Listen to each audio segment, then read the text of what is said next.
आइए पुनः उसी सत्र में चलते हुए प्रेम से भाव से रखा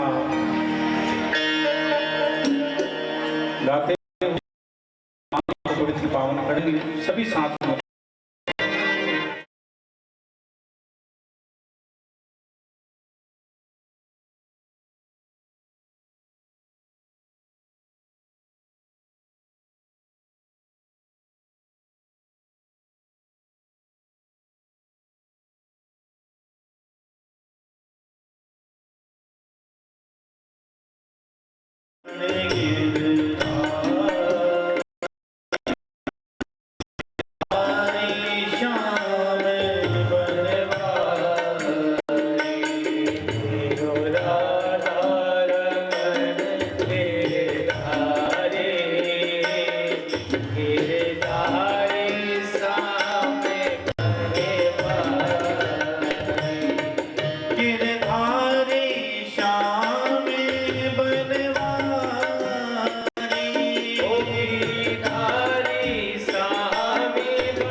पहले सत्र में कुंती बुआ भगवान से दुख मांगती है। भगवान कहते हैं कि दुख नाम की वस्तु मेरे पास में है नहीं, तो मैं दुख आपको कैसे दे सकता हूं। दास ने कहा इस संसार में सुख नाम की कोई वस्तु नहीं है और वैकुंठ धाम में दुख नाम की कोई वस्तु नहीं है। समझना कई बातों को कठिन होता है। सुख होता तो कोई ना कोई तो कहता कि मैं सुखी हूं। कोई तन से दुखी है, कोई मन से दुखी है, तो कोई धन के बिना उदास है। और भगवान के धाम में ना जन्म दुखम, ना जरा दुखम, ना जाया दुखम, पुनः पुनः अंत कालम महादुखम तस्मात् जागृहि जागृहि। भगवान कहते हैं ना मेरे यहाँ जन्म है, ना मरण है, ना बुढ़ापे का दुख। मैया कुछ और मांग लो, दुख तो मेरे पास में है नहीं। तो कुंती बुआ कहते हैं कि अगर आप दुख नहीं दे सकते तो आप ऐसा करें, जहां कहीं भी आप जाएं तो मेरा मन भी आपके साथ में चला जाए। इस संसार में मेरा मन लगे ही नहीं, केवल आपके साथ ही रहे। जैसे नदी जल की धारा कभी टूटती नहीं अपने प्राण मन प्रियतम सागर से मिले बगैर, उसी प्रकार से मेरा मन भी आपकी तरफ ही बढ़ता है। भगवान कहते हैं मैया ऐसा ही होगा, आपका शरीर तो यहाँ रहेगा लेकिन मन मेरे पास रहेगा। स्वामी जी भी कहते हैं कि कर से कर्म करें विधि नाना, और मन राखे हूं जहां कृपा निधान। मन को परमात्मा में लगा करके रखो। कर्म कहते हैं हाथों को, हाथों से काम करते जाओ और मन से परमात्मा का नाम लेते जाओ। कैसे? जैसे पनिहारी, पहले जमाने की बात, बुढ़ापे, अब तो जो बूढ़ी बूढ़ी माताएं हैं वही जानती होंगी। बूढ़ी बूढ़ी माता है पहले जमाने में पानी भरने के लिए जाती थी कुएं पर, और कुआं बहुत दूर होता था। पानी लाइडो है कोई मतलब है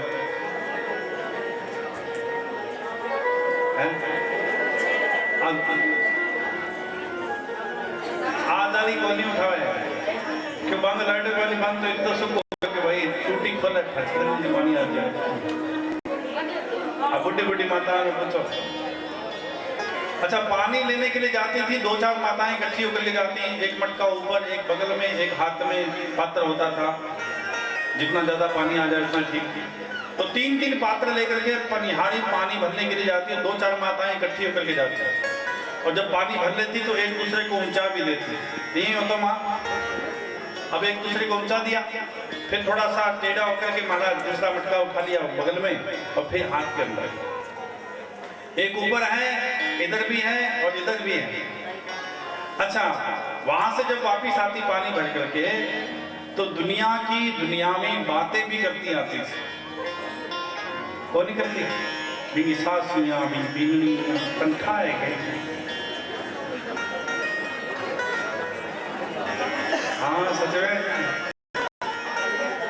अच्छा, दुनिया की बात करेंगे लेकिन ध्यान किधर है? मन किधर है? मटके में। मन मटके में। क्यों? अगर इसका बैलेंस बिगड़ गया तो ये टूट जाएगा, फूट जाएगा। ठीक इसी प्रकार जैसे पनिहारी पानी भरते हुए अपना मन मटके में रखती है, उसी प्रकार संसार के कार्य करते हुए इस जीव को चाहिए, इंसान को चाहिए कि वो अपना मन परमात्मा में लगा करके रखे। कहीं भी रहे, किसी देश में, किसी भेष में, परिवेश में रहे, राधारमन राधारमन राधारमन। भगवान वहां से चले जाते हैं, अर्जुन छोड़ने के लिए जाते हैं। अर्जुन जब द्वारका में गए छोड़ने के लिए, तो अंतिम ज्ञान अर्जुन को उद्धव को प्रदान किया। भगवान स्वधाम चले गए। अर्जुन जब वापिस लौट करके आए कि भगवान तो स्वधाम चले गए, तो रास्ते के अंदर जंगल में से निकलने लगे तो भीलों ने अर्जुन को लूट लिया। वस्त्र अस्त्र इत्यादि सब छीन लिए, रथ घोड़े भी छीन लिए। फटे हाल जब वापिस लौट करके आए तो ये हाल देख करके पांडवों ने सभी ने पूछा कि हे अर्जुन, तुम्हारा ये हाल किसने बनाया, किसने किया? अर्जुन ने कहा कि रास्ते के अंदर मुझे भीलों ने लूट लिया। युधिष्ठिर कहते हैं असंभव, भीमसेन कहते हैं कि ये हो नहीं सकता, जिसके गांडीव से देवता भी थर-थर कांपते थे, उस गांडीवधारी अर्जुन को भीलों ने लूट लिया, ये कैसे संभव हो सकता है? तुम्हारा बल कहां चला गया था? तब अर्जुन ने कहा कि मेरा बल जिसका था वो साथ ले गया और मैं निर्बल हो गया। युधिष्ठिर ने पूछा, कुंती बुआ ने पूछा कि तुम कहना क्या चाहते हो? बोले मैया, जिसका बल था वो साथ ले गया, अब मैं निर्बल हो गया। मैं ये विचार करता था कि बल मेरा है, लेकिन असल में बल तो भगवान श्री कृष्ण का था। वो हम सभी को छोड़ करके, संसार को छोड़ करके स्वधाम चले गए। तो ये बात सुनते ही कुंती बुआ ने उसी क्षण पलाथी लगाई और कृष्ण कृष्ण कृष्ण महाबाहो, कृष्ण कृष्ण का चिंतन करते हुए अपने देह का त्याग कर दिया और वैकुंठ धाम की प्राप्ति कर दी। अंतिम समय के अंदर प्राण छूटे तो भगवान का चिंतन करते हुए छूटे, ये कोशिश करनी चाहिए। और ये कैसे होगा? अंतिम समय का तो अपने को पता ही नहीं कब आएगा कब नहीं आएगा। तो उसके लिए हम सभी को क्या करना चाहिए? उसके लिए हम सभी को हर श्वास के साथ चिंतन करना चाहिए, हर श्वास में। संतों ने गाया है, मन ऐसा हो कहीं भी जाए कहीं भी रहे, लेकिन हर श्वास के अंदर भगवान का चिंतन हो भैया, कि हर श्वास में हो। प्रार्थना करो भगवान से मिलकर सभी प्रेम से भाव। हर श्वास में हो सुमिरन तेरा, क्यों बीत जाए जीवन मेरा। हर सांस में हो सुमिरन तेरा, क्यों बीत जाए जीवन मेरा। तेरी पूजा करते पीते साँझ सवेरा हो, तेरी पूजा करते पीते साँझ सवेरा। हर श्वास में हो सुमिरन तेरा, यूं बीत जाए जीवन मेरा। प्रेम से भाव से ताली बजाकर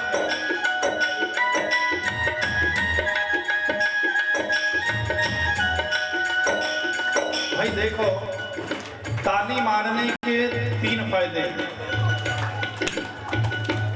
पहला फायदा क्या है, दूसरा क्या, तीसरा क्या, ये समझ लें। पहला फायदा है, जगह जगह पर कल हम गए थे संतों के दर्शन करने के लिए, तो रास्ते में लिखा था गंदगी से मच्छर मलेरिया, मच्छर बढ़ते हैं और मलेरिया बढ़ता है, तो मच्छरों से मलेरिया बढ़ता है, ये लिखा हुआ था। तो ताली मारने का फायदा तो ये होता है कि कई मच्छर कम हो जाते हैं ताली की चपेट में आकर, पहला फायदा है। और दूसरा फायदा क्या है, नींद नहीं आती, आलस्य नहीं आता, आलस उड़ जाता है। अब ये कई माताएं हैं ना जो घूंघट में, ये बेनिफिट उठा लेते हैं, इनका पता ही नहीं चलता। इसलिए हमें पता चल जाता है कि कौन सो रहा है कौन जाग रहा है ताली मारने से भी। ताली अगर नहीं मार रही तो इसका मतलब है ये सो रही है, तो आलस नहीं आता। और तीसरा फायदा ये है कि इन हाथों से हम लोग कर्म करते हैं, तो कर्म करते हुए कई दोष हो जाते हैं, कई पाप हो जाते हैं, हाथों से ही होते हैं, मनसा वाचा कर्मणा। तो हरि कीर्तन में, हरि चिंतन में जब अपने ताली बजाते हैं तो वो पाप जो है, वो लकीरें जो हैं, वो पाप झड़ जाते हैं। क्या हो जाते हैं? जोर से बोलो, पाप झड़ और जो नहीं बजाता उसके ऊपर चढ़ जाते हैं। अब आप बजाओ भले ही ना बजाओ। हर सांस में हो बड़ा दर्शन थोड़ा सी आलाप में करना ना जाए। हर सांस में हो सुमिरन तेरा क्यों बीत जाए जीवन तेरा। हर सांस में हो सुमिरन तेरा क्यों बीत जाए जीवन तेरा। तेरी पूजा करते बीते सांझ सवेरा हो। तेरी पूजा करते बीते सांझ सवेरा। हर सांस में हो सुमिरन तेरा क्यों बीत जाए जीवन तेरा।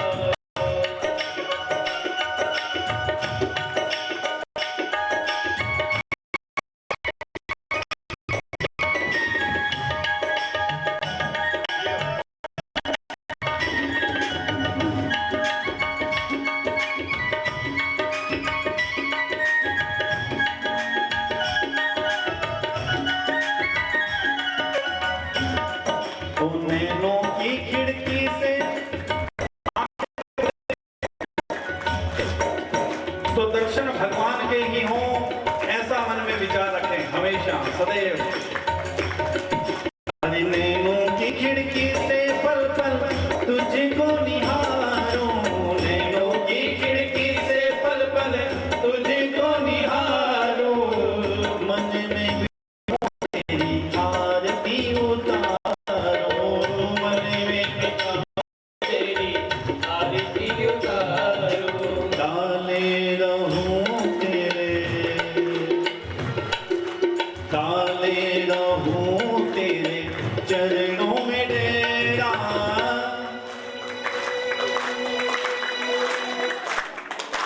बोलो भाई। क्यों बीत जाए जीवन मेरा। सांस में हो सुमिरन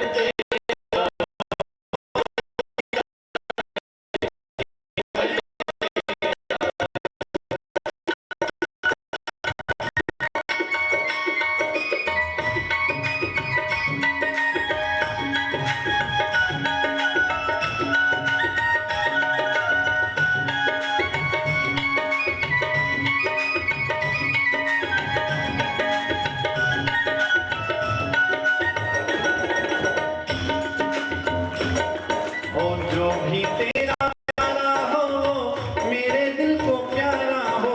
जो भी तेरा प्यारा हो मेरे दिल को प्यारा हो। मेरे सिर का ताज मेरी अखियों का तारा हो। मेरे सिर का ताज मेरी अखियों का तारा हो। सब में निहारो सब में निहारूं रूप सुनहरा। क्यों बीत जाए जीवन मेरा। सांस में हो सिमरन तेरा क्यों बीत जाए जीवन मेरा। हरि बोल।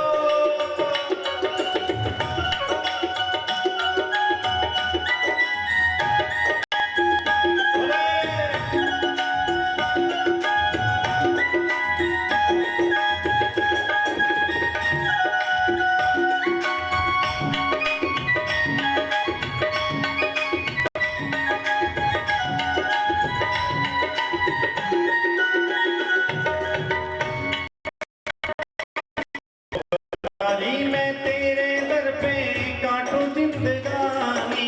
बनवारी मैं तेरे दर पे काटूं जिंदगानी। अच्छा औरों का तो मेरे को पता नहीं, लेकिन सुबह सुबह 10-15 माताएं बहनें आती हैं गौशाला में, तो मुझे ऐसा लगता है वो बनवारी के दर पे ही अपना जीवन निकाल रही है। बड़ा सुंदर भजन बोलती हैं और एक बार जोरदार तालियां लगाई माताओं ने। कि बड़ा आनंद आता है और साथ ही साथ सेवा करते रहते हैं। और एक माता जी तो झाड़ू निकालते हरे राम हरे कृष्ण बोलती है, मुझे वो भी बड़ा अच्छा लगता है। तो मन ऐसा ही हो। गौशाला में पहुंचना ये समझ लो कि बनवारी के श्री चरणों में पहुंचना। भगवान किसके लिए आए? विप्र मनुज अवतार निज इच्छा निर्मितनु माया गुण गोपाल।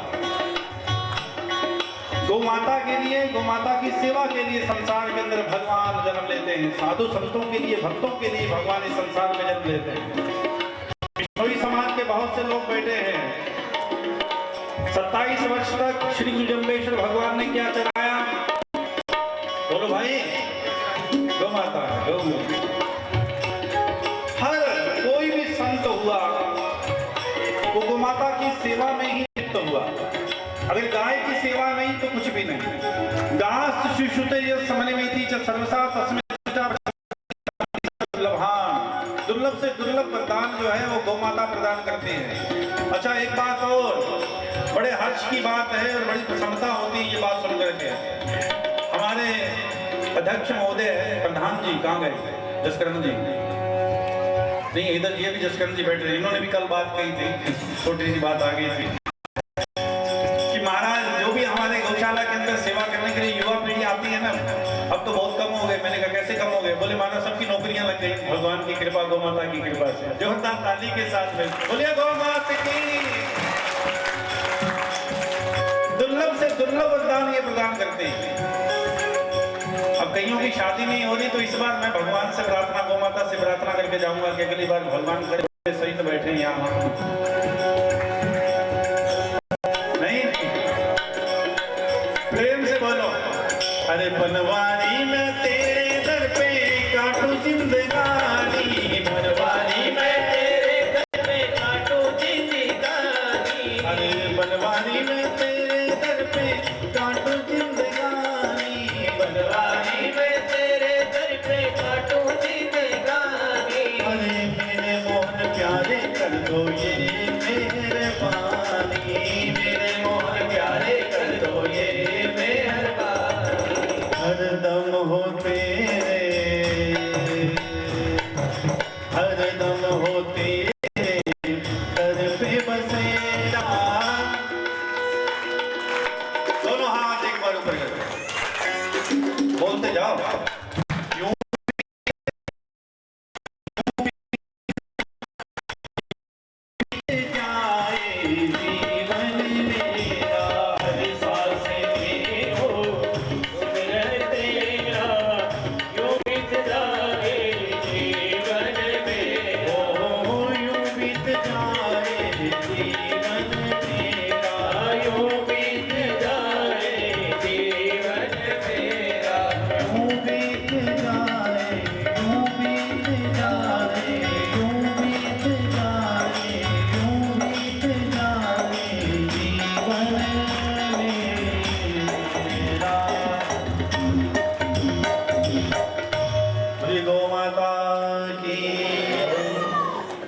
गौशाला में आना मतलब बनवारी के श्री चरणों में आना, भगवान के श्री चरणों में।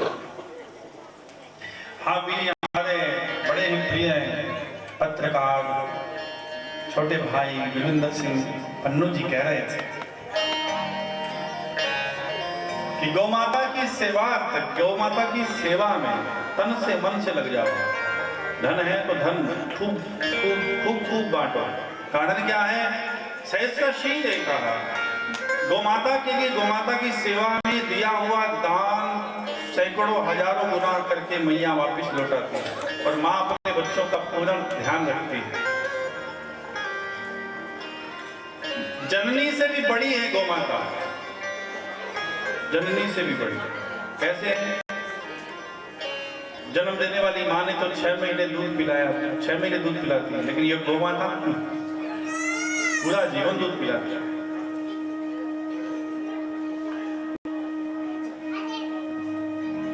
थोड़े में थोड़ा दीजिए होते ना ना कीजिए। किसने कहा? जम थोड़े में थोड़ा थोड़ा प्रदान कर, ज्यादा है तो खूब लौटाए, क्योंकि ये आपकी मेहनत से नहीं मिला, परमात्मा की कृपा से आपको मिला। कई लोग कहते हैं कि मेहनत से कमाया, मेहनत से तुम्हारा 300-400 रुपये दिहाड़ी पे जाता है मजदूर, वो सारा दिन बेचारा मेहनत करता है या नहीं करता, उसकी मेहनत में कोई कमी है? तो उसको क्यों नहीं मिला? 2 वक्त का भोजन भी जुटा नहीं पाता, तो उसके पास में तो ज्यादा जमीन जायदाद होनी चाहिए थी, उसकी मेहनत में कोई कमी है नहीं। तो परमात्मा की कृपा से ये मिला है, मेहनत से नहीं। पिछले जन्म में आपने कर्म किए हैं, जैसा कर्म किया जिसके अनुसार उसके अनुसार आपको प्राप्त हो गया भैया। और इस बार जो हम लोग करेंगे तो आगे चल करके हमें प्राप्त हो जाएगा। बैंक अगर ब्याज दे सकता है तो भगवान का बैंक छोटा नहीं है। बात यह है कि विश्वास करना सीखो बस। हम लोग दोनों हाथों पर विश्वास कर लेते हैं, लेकिन जिसने हाथ दिए हैं उसके ऊपर हमारा विश्वास नहीं है।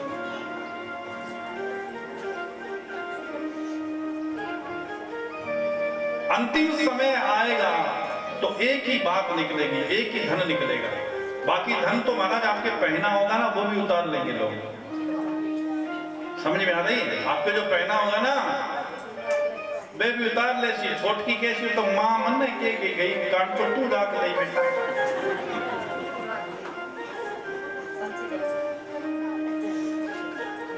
नहीं तो पहना भी हो, पहना हुआ भी उतार लेंगे।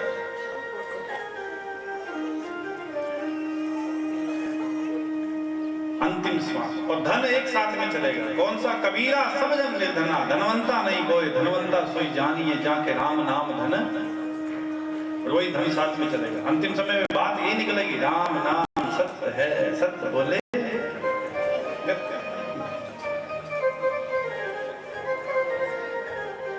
लेकिन कुछ काम ऐसा, कर्म ऐसा करके जाओ कि वहां मुख दिखाने योग्य हो जाएंगे। परमात्मा प्रभु आपने जो कार्य हमें सौंपा था, परोपकार पुरुषार्थ का, हम करके आए हैं। ऐसा ना हो कि वहां मुख दिखाने योग्य नहीं रहे। भगवान को अपना बना लो, गौ माता को अपना बना लो, भगवान अपने आप बन जाएंगे। भगवान अपने आप बनेंगे तो ये संसार भी आपका अपने आप बन जाएगा। कोई चीज की, कोई वस्तु की कमी नहीं आएगी। कुंती बुआ ने भगवान को नहीं छोड़ा और संपत्ति का मालिक बना करके भगवान गए या नहीं गए, राजा बना। और जब सुना कुंती बुआ ने कि भगवान स्वधाम चले गए तो उन्होंने कृष्ण कृष्ण महाबाहो, कृष्ण कृष्ण कहते हुए अपने देह का त्याग कर दिया। और मृत्यु वही सार्थक होती है जो अंतिम समय के अंदर भगवान का नाम मुख पर आ जाए, वो मृत्यु सार्थक है। राम कथा में आपने सुना था, महाराज दशरथ जी का अंतिम महापरायण जब हुआ तो उन्होंने क्या कहा? राम राम हा राम कही, राम कही हा राम, तनु पर हरि विरह राहु गयो सुरधाम। अंतिम समय में प्राण त्यागे तो राम राम हा राम कही हा राम।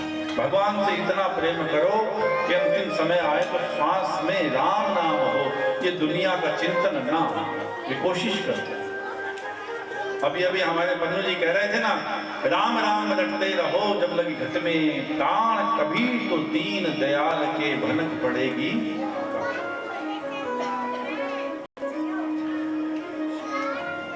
पांडवों ने विचार किया कि भगवान अगर नहीं रहे तो हम भी नहीं रहेंगे, तो परीक्षित को राजगद्दी प्रदान करके पांडव भी तप करते हुए स्वर्गारोहण प्राप्त कर लिया।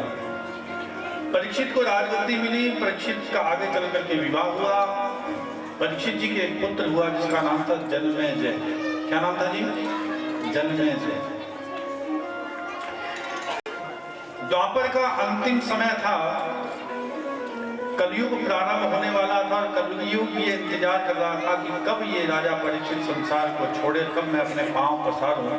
क्यों? तब धर्म जो था चारों चरणों से पूर्ण था। परीक्षित जी एक दिन शिकार खेलने के लिए जंगल में गए। उन्होंने क्या देखा कि एक बैल एक पांव पर खड़ा है और गौ माता पास में खड़ी है, आपस में बातें कर रहे हैं। बातें करते हुए गौ माता की आंखों में आंसू हैं और बैल ये कह रहा है कि हे गो माता, आप क्यों रो रही हैं? भगवान स्वधाम चले गए इसलिए रो रही हूं उनके वियोग में, या फिर आने वाले समय के अंदर तुम्हारी सेवा कौन करेगा, गोपाल गोविंद कौन बनेगा, इसलिए तुम रो रहे हो?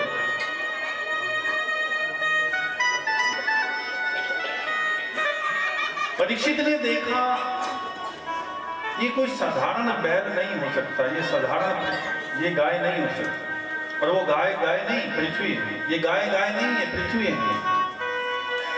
और वो बैल नहीं था, साक्षात धर्म ही था। और धर्म के 3 पग कट चुके थे, एक पांव पे खड़ा था ना। और 3 पग कौन कौन से कट गए? अगर मैं आज प्रश्न करूं, BA, BEd, BSc, MSc, CSC इत्यादि किए हुए हम सभी बैठे हैं कि धर्म किसे कहते हैं, धर्म के सूत्र कितने हैं, तो बताना बड़ा मुश्किल होगा। धर्म के सूत्र 4 हैं और उसी चारों के ऊपर ये आधारित ये धरा थी, लेकिन अब एक पांव पर खड़ी है। पहला पद कौन सा था? सत्य का। सत्य, तप, दया और दान, ये धर्म के 4 पद हैं, प्रकट धर्म के 4 पद। कलयुग आ गया तो कलयुग में 3 पद तो कट गए। सत्य कोई बोलता नहीं, सत्य को कोई जानना नहीं चाहता, सत्संग कोई करना नहीं चाहता, व्यर्थ की बातों में अपना समय निकाल देंगे। आजकल ताश जुए में निकाल देंगे लोग समय, निंदा में, चुगली में समय निकाल देंगे, लेकिन सत्संग की बात अगर कोई हो तो उसमें समय नहीं निकलता। बोले महाराज टाइम ही नहीं है, हमारे पास समय ही नहीं है, क्या करें, घर में काम होता। सत्य को कोई जानना नहीं चाहता, सत्य कोई बोलना नहीं चाहता। अब तो झूठ की पांड बन गई है, मोबाइल पल पल में झूठ बुलाती है वो, नहीं पग पग पे झूठ बोला जाता है, जिसकी कोई आवश्यकता नहीं है फिर भी लोग झूठ बोल रहे हैं। आवश्यकता है ही नहीं तो भी बोल रहे हैं।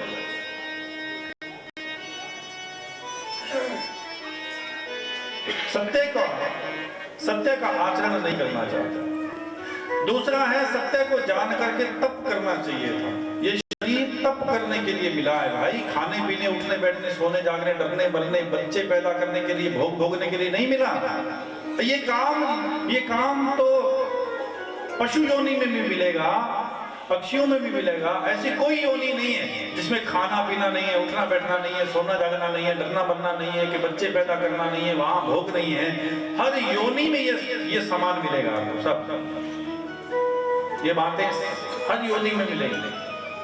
लेकिन ये शरीर मिला है, ये इसलिए नहीं मिला है। ये 84 लाख योनियां, 83,99,999 योनियां निकल करके हम लोग बड़ी मुश्किल से भगवान की कृपा से मनुष्य योनि में आए हैं। और इस योनि को भी ऐसे निकाल दिया तो पशुओं से अच्छा क्या काम किया? मैंने प्रारंभ में कहा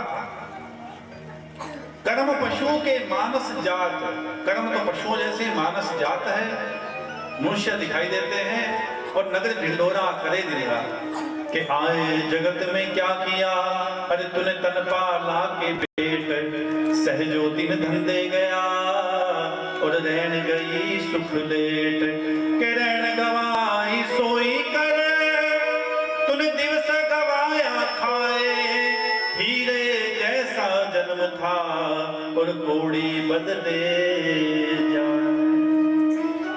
रात्रि सोकर के व्यतीत कर दी भोगों में, दिवस खा पी करके व्यतीत कर दिया, हीरे जैसा जन्म था कोड़ी बदले। गुरु नानक देव जी कहते हैं तप करो। तप का मतलब ये नहीं है कि सारा दिन माला घुमाओ, नहीं। अभी अभी बात कही थी, उठते बैठते सोते जागते चिंतन करो, राम राम रटते थे, कुछ भी नहीं करना, आते भी राम बोलो, जाते भी राम बोलो, सुबह और शाम बोलो। 1-1 रुपया इकट्ठा करके जैसे इंसान करोड़पति बन सकता है, उसी प्रकार से एक एक भगवान का नाम लेकर के भगवान के नाम से भी करोड़पति बंदा बन सकता है।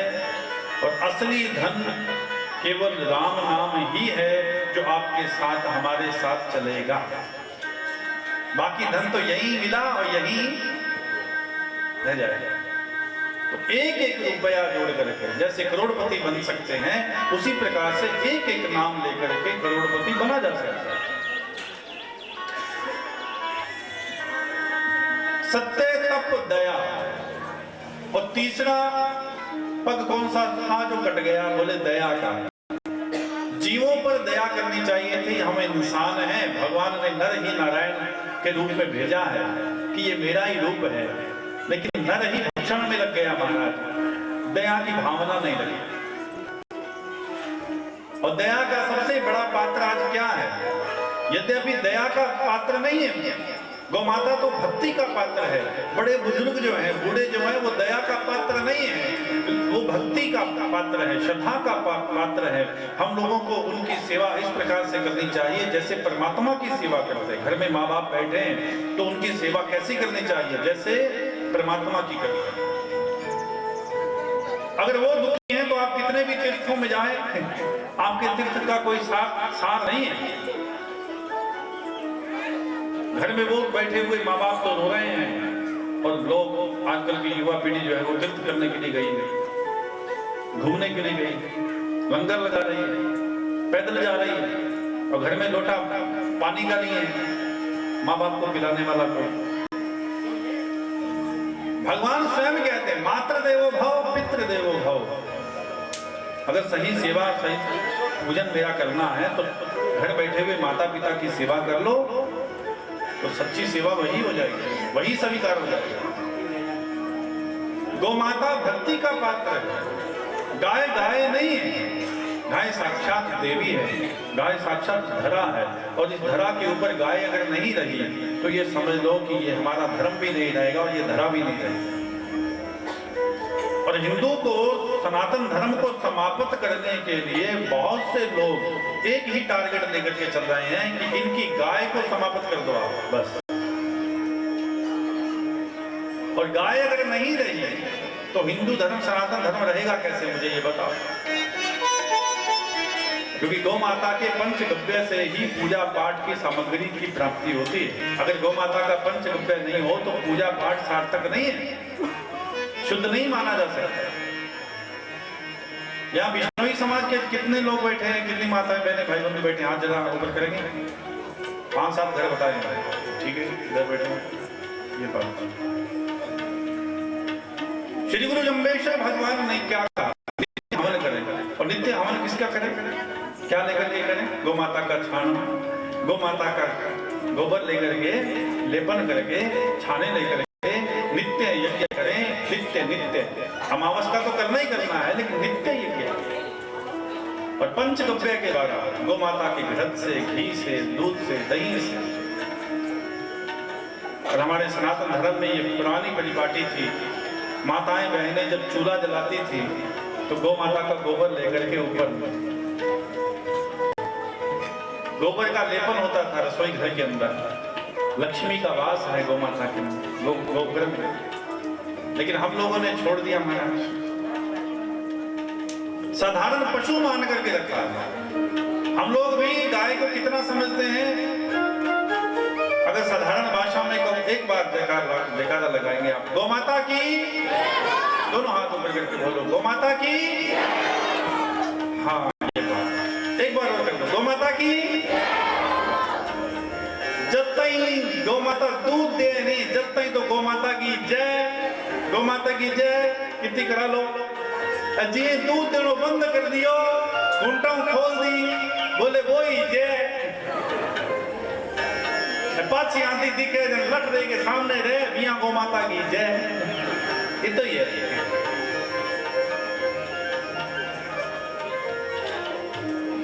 गाय कोई साधारण नहीं है, वो पशु नहीं है दूध देने वाला। अरे वो तो मरते दम तक बच्चे की तरह प्रेम करने वाली, प्यार करने वाली, और आपको समृद्ध बनाने वाली गौ माता है। लेकिन हमने उसको साधारण पशु मान लिया, और वो दया का भाव हमारे मन में नहीं रहा। जब जब तक दूध दिया स्वार्थ था तब तक तो हमने घर में रखा, और जैसे दूध देना उसने बंद कर दिया तो हमने उसे गलियों में बनने के लिए छोड़ दिया। प्लास्टिक खाती है गौ माता आज हमारी, चारा भी पूर्ण रूप से नहीं मिल पाता। बहुत सी जगह ऐसी आप देखेंगे तो पूछो ही नहीं है। तो मैं ये नहीं कहता कि दया का भाव उसके ऊपर रखे गौ माता, नहीं, भक्ति का भाव रखे महाराज। सत्य रहा नहीं, तप रहा नहीं, भावना आज रही नहीं। एक भाव थोड़ा चला आ रहा है, उसके कारण गौशाला चल रही है, अनाथालय चल रहे हैं, वृद्धाश्रम चल रहे हैं, ये पंडाल सजा है, ये कथा सत्संग हो रहा है। तो एक कारण थोड़ा बचा है, और उसके लिए बार बार आपसे निवेदन करते हैं, हमारे गुरविंदर जी बार बार आपसे कहते हैं कि वो भाव रखे। और वो भाव क्या है? दान, जिससे गौ माता बच सके। घर में तो आज पाली नहीं जा रही है, और जो गाय बची है वो गौशाला में चल रही है। और गौशाला कैसे चलेगी भाई बताओ? दान से ही चलेगी ना। तो प्रगट धर्म के 4 पद, कलीमा एक प्रधान, येन केन विधि दीने दान करे कल्याण। ये दोहा हम लोगों ने नहीं बनाया है। चिड़ी चोंच भर ले गई नदी ना घटे, 500 साल पहले लिख गए महाराज। चिड़ी चोंच भर ले गई नदी ना घटे, और दान दे धन ना घटे, कह गए दास कबीर। दान देने से धन कभी कम हो ही नहीं सकता। दानम दुर्गुणम नाशम। आज घर के बच्चे हैं ना, तो मेरे हिसाब से 20 से 30 रुपए 50 रुपए बेकार की चीजों में, चिप्स कुरकुरे ऐसी चीजों में खा लेते हैं। खाते कि नहीं खाते भाई? आके ना 50 रुपए तो सुबह से लेकर शाम तक लगा देते हैं, 50 नहीं तो 30-40 और लगाते हैं, और बेकार की चीजें वो लगाते हैं। और धर्मार्थ कहते हैं, कोई भी धर्मार्थ के लिए आप निकाला करो कोई 2, 4, 5, 10 रुपए, तो वो नहीं निकलेंगे महाराज। अभी एक चीज आपसे मांगी गई, अच्छा मैं कहता हूं कि 5 रुपए रोज कौन निकाल सकता है? हाथ ऊपर करके बताएंगे गौ माता के लिए 5 रुपए कौन निकाल सकता है? अभी मैं ये नहीं कह रहा कि आप निकाले, मैं निकाल कौन सकता है, कौन समर्थमान है जो 5 रुपए निकाल सकते? दोनों हाथ ऊपर करके बता दो भाई। सारे निकाल सकते हैं? अब मैं आपको बताऊं, अभी हमारे गुरविंदर सिंह जी ने कहा एक खल की बोली चाहिए। मैं 5 रुपए भी नहीं कहता, मैं 4 रुपए 1 रुपए और घटाता हूँ। आप कितने रुपए? 4 रुपए और घटाता हूँ। 5 रुपए के हिसाब से अगर चले तो महीने के 150 रुपए बनते हैं। कितने रुपए बनता है भैया? 150 रुपए बनता है, और साल का 1800 रुपए बनता है। कितना? 1800 रुपए साल का बनता है। और एक बोरी खल के लिए उन्होंने कहा 365 दिन में हमारा इतना बड़ा गांव है, इतना प्यारा गांव है, और इतने भक्तजन गो भक्त रहते हैं, सभी के सभी चाहें तो वो खल की बोरी प्रदान कर सकते हैं। 1800 रुपए बनता है ना, लेकिन खल की बोरी का 1300 रुपए लगता है। कितना लगता है बोलो भाई? 500 रुपए और घटा दिए मैंने। कितने घटाए? 500 रुपए और घटा दिए। तो इसका मतलब ये हुआ कि 3.5 रुपए चाहिए आपसे रोज के। 3.5, 5 भी नहीं चाहिए। कितने रुपए? मात्र 3.5 रुपए भी माताओं बहनों से निवेदन है, आप सभी अगर चाहें तो ये बहुत बड़ा यज्ञ चल रहा है, इस यज्ञ के अंदर आहुति प्रदान करने के लिए आप मात्र 3.5 रुपए खर्च कर रहे हैं। तो एक करके अगर वहां पर लिखाएंगे तो 1300 रुपए है ना, सिर्फ 1300 रुपए खल की बोरी का है। वो भी इकट्ठे अगर आप नहीं दे पाए तो 100 रुपए महीना के दें। खल की बोरी आप साल के बाद में आप लिखा दें, और 5 रुपए 3 रुपए रोज इकट्ठे करते रहे। धर्मार्थ कोई बड़ी अमाउंट नहीं है, तो हर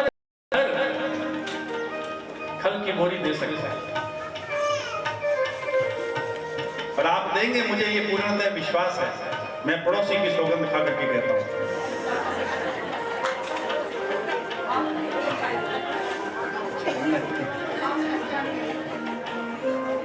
आप सभी माताओं बहनों से निवेदन है, भाई बंधुओं से, बुजुर्गों से निवेदन है, समय जा रहा है, बहुत गई थोड़ी रही नारायण। अब फिर एक खल की बोरी टेक दो, की कोनी हो। कौन देगा? एक बार हाथ ऊपर करे जरा। 1 2 3 4 4.5 5 6 7 8 11.5 12 12.5। चलो जितने भी हैं भी उनसे सभी से निवेदन है, अपने को 365 पूरी करनी है, तो कोशिश यही करना कि वो वहाँ निखार के जाए गौ माता की सेवा। प्रेम से भाव से बोले गोविंद जय जय गोपाल जय जय राधे रमण हरि गोविंद जय गोविंद जय जय गोपाल जय राधे रमण हरि गोविंद जय गोविंद जय जय गोपाल जय जय गोविंद जय जय गोपाल जय जय राधे रमण हरि गोविंद जय जय राधे रमण हरि गोविंद जय जय राम। एक पग पर खड़ा हुआ वो बैल गाय से बातें कर रहा था कि इतने में ही अचानक काले रंग का व्यक्ति आया, भयंकर स्वरूप था उसका, हाथ में लाठी लिए और वो गौ माता को और बैल को मारने लगे। परीक्षित ने देखा तो क्रोध के मारे खड़ग निकाली और टूट पड़े और कहा कि हे दुष्ट, तू कौन है जो मेरे राज्य के अंदर गौ माता और बैल के ऊपर तो इतना अत्याचार कर रहा है? मैं अभी के अभी तुझे मार डालूंगा। तो ये बात जैसे सुनी तो उसी क्षण वो चरणों में आकर के गिर गया। बोले महाराज मैं कली हूं, मेरा नाम कलियुग है। सतयुग गया, त्रेता आया, त्रेता गया, द्वापर आया, अब द्वापर जा रहा है तो मेरा समय आ रहा है। तो समय आ रहा है तो तू इतना दुराचार करेगा? बोले महाराज क्या बताऊं, मेरे अंदर है ही ऐसे गुण।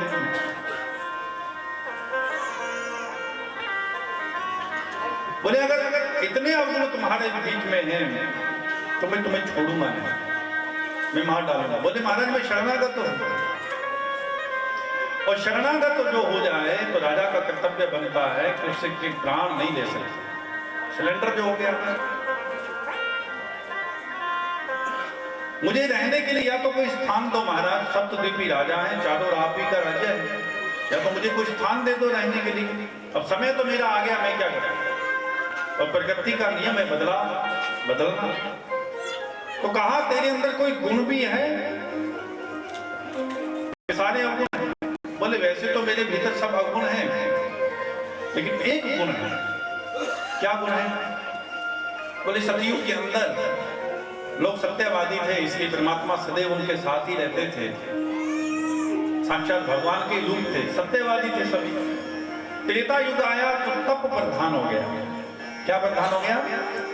तप। हजारों साल तक लोग तप करते थे, तप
गोविंद जय जय।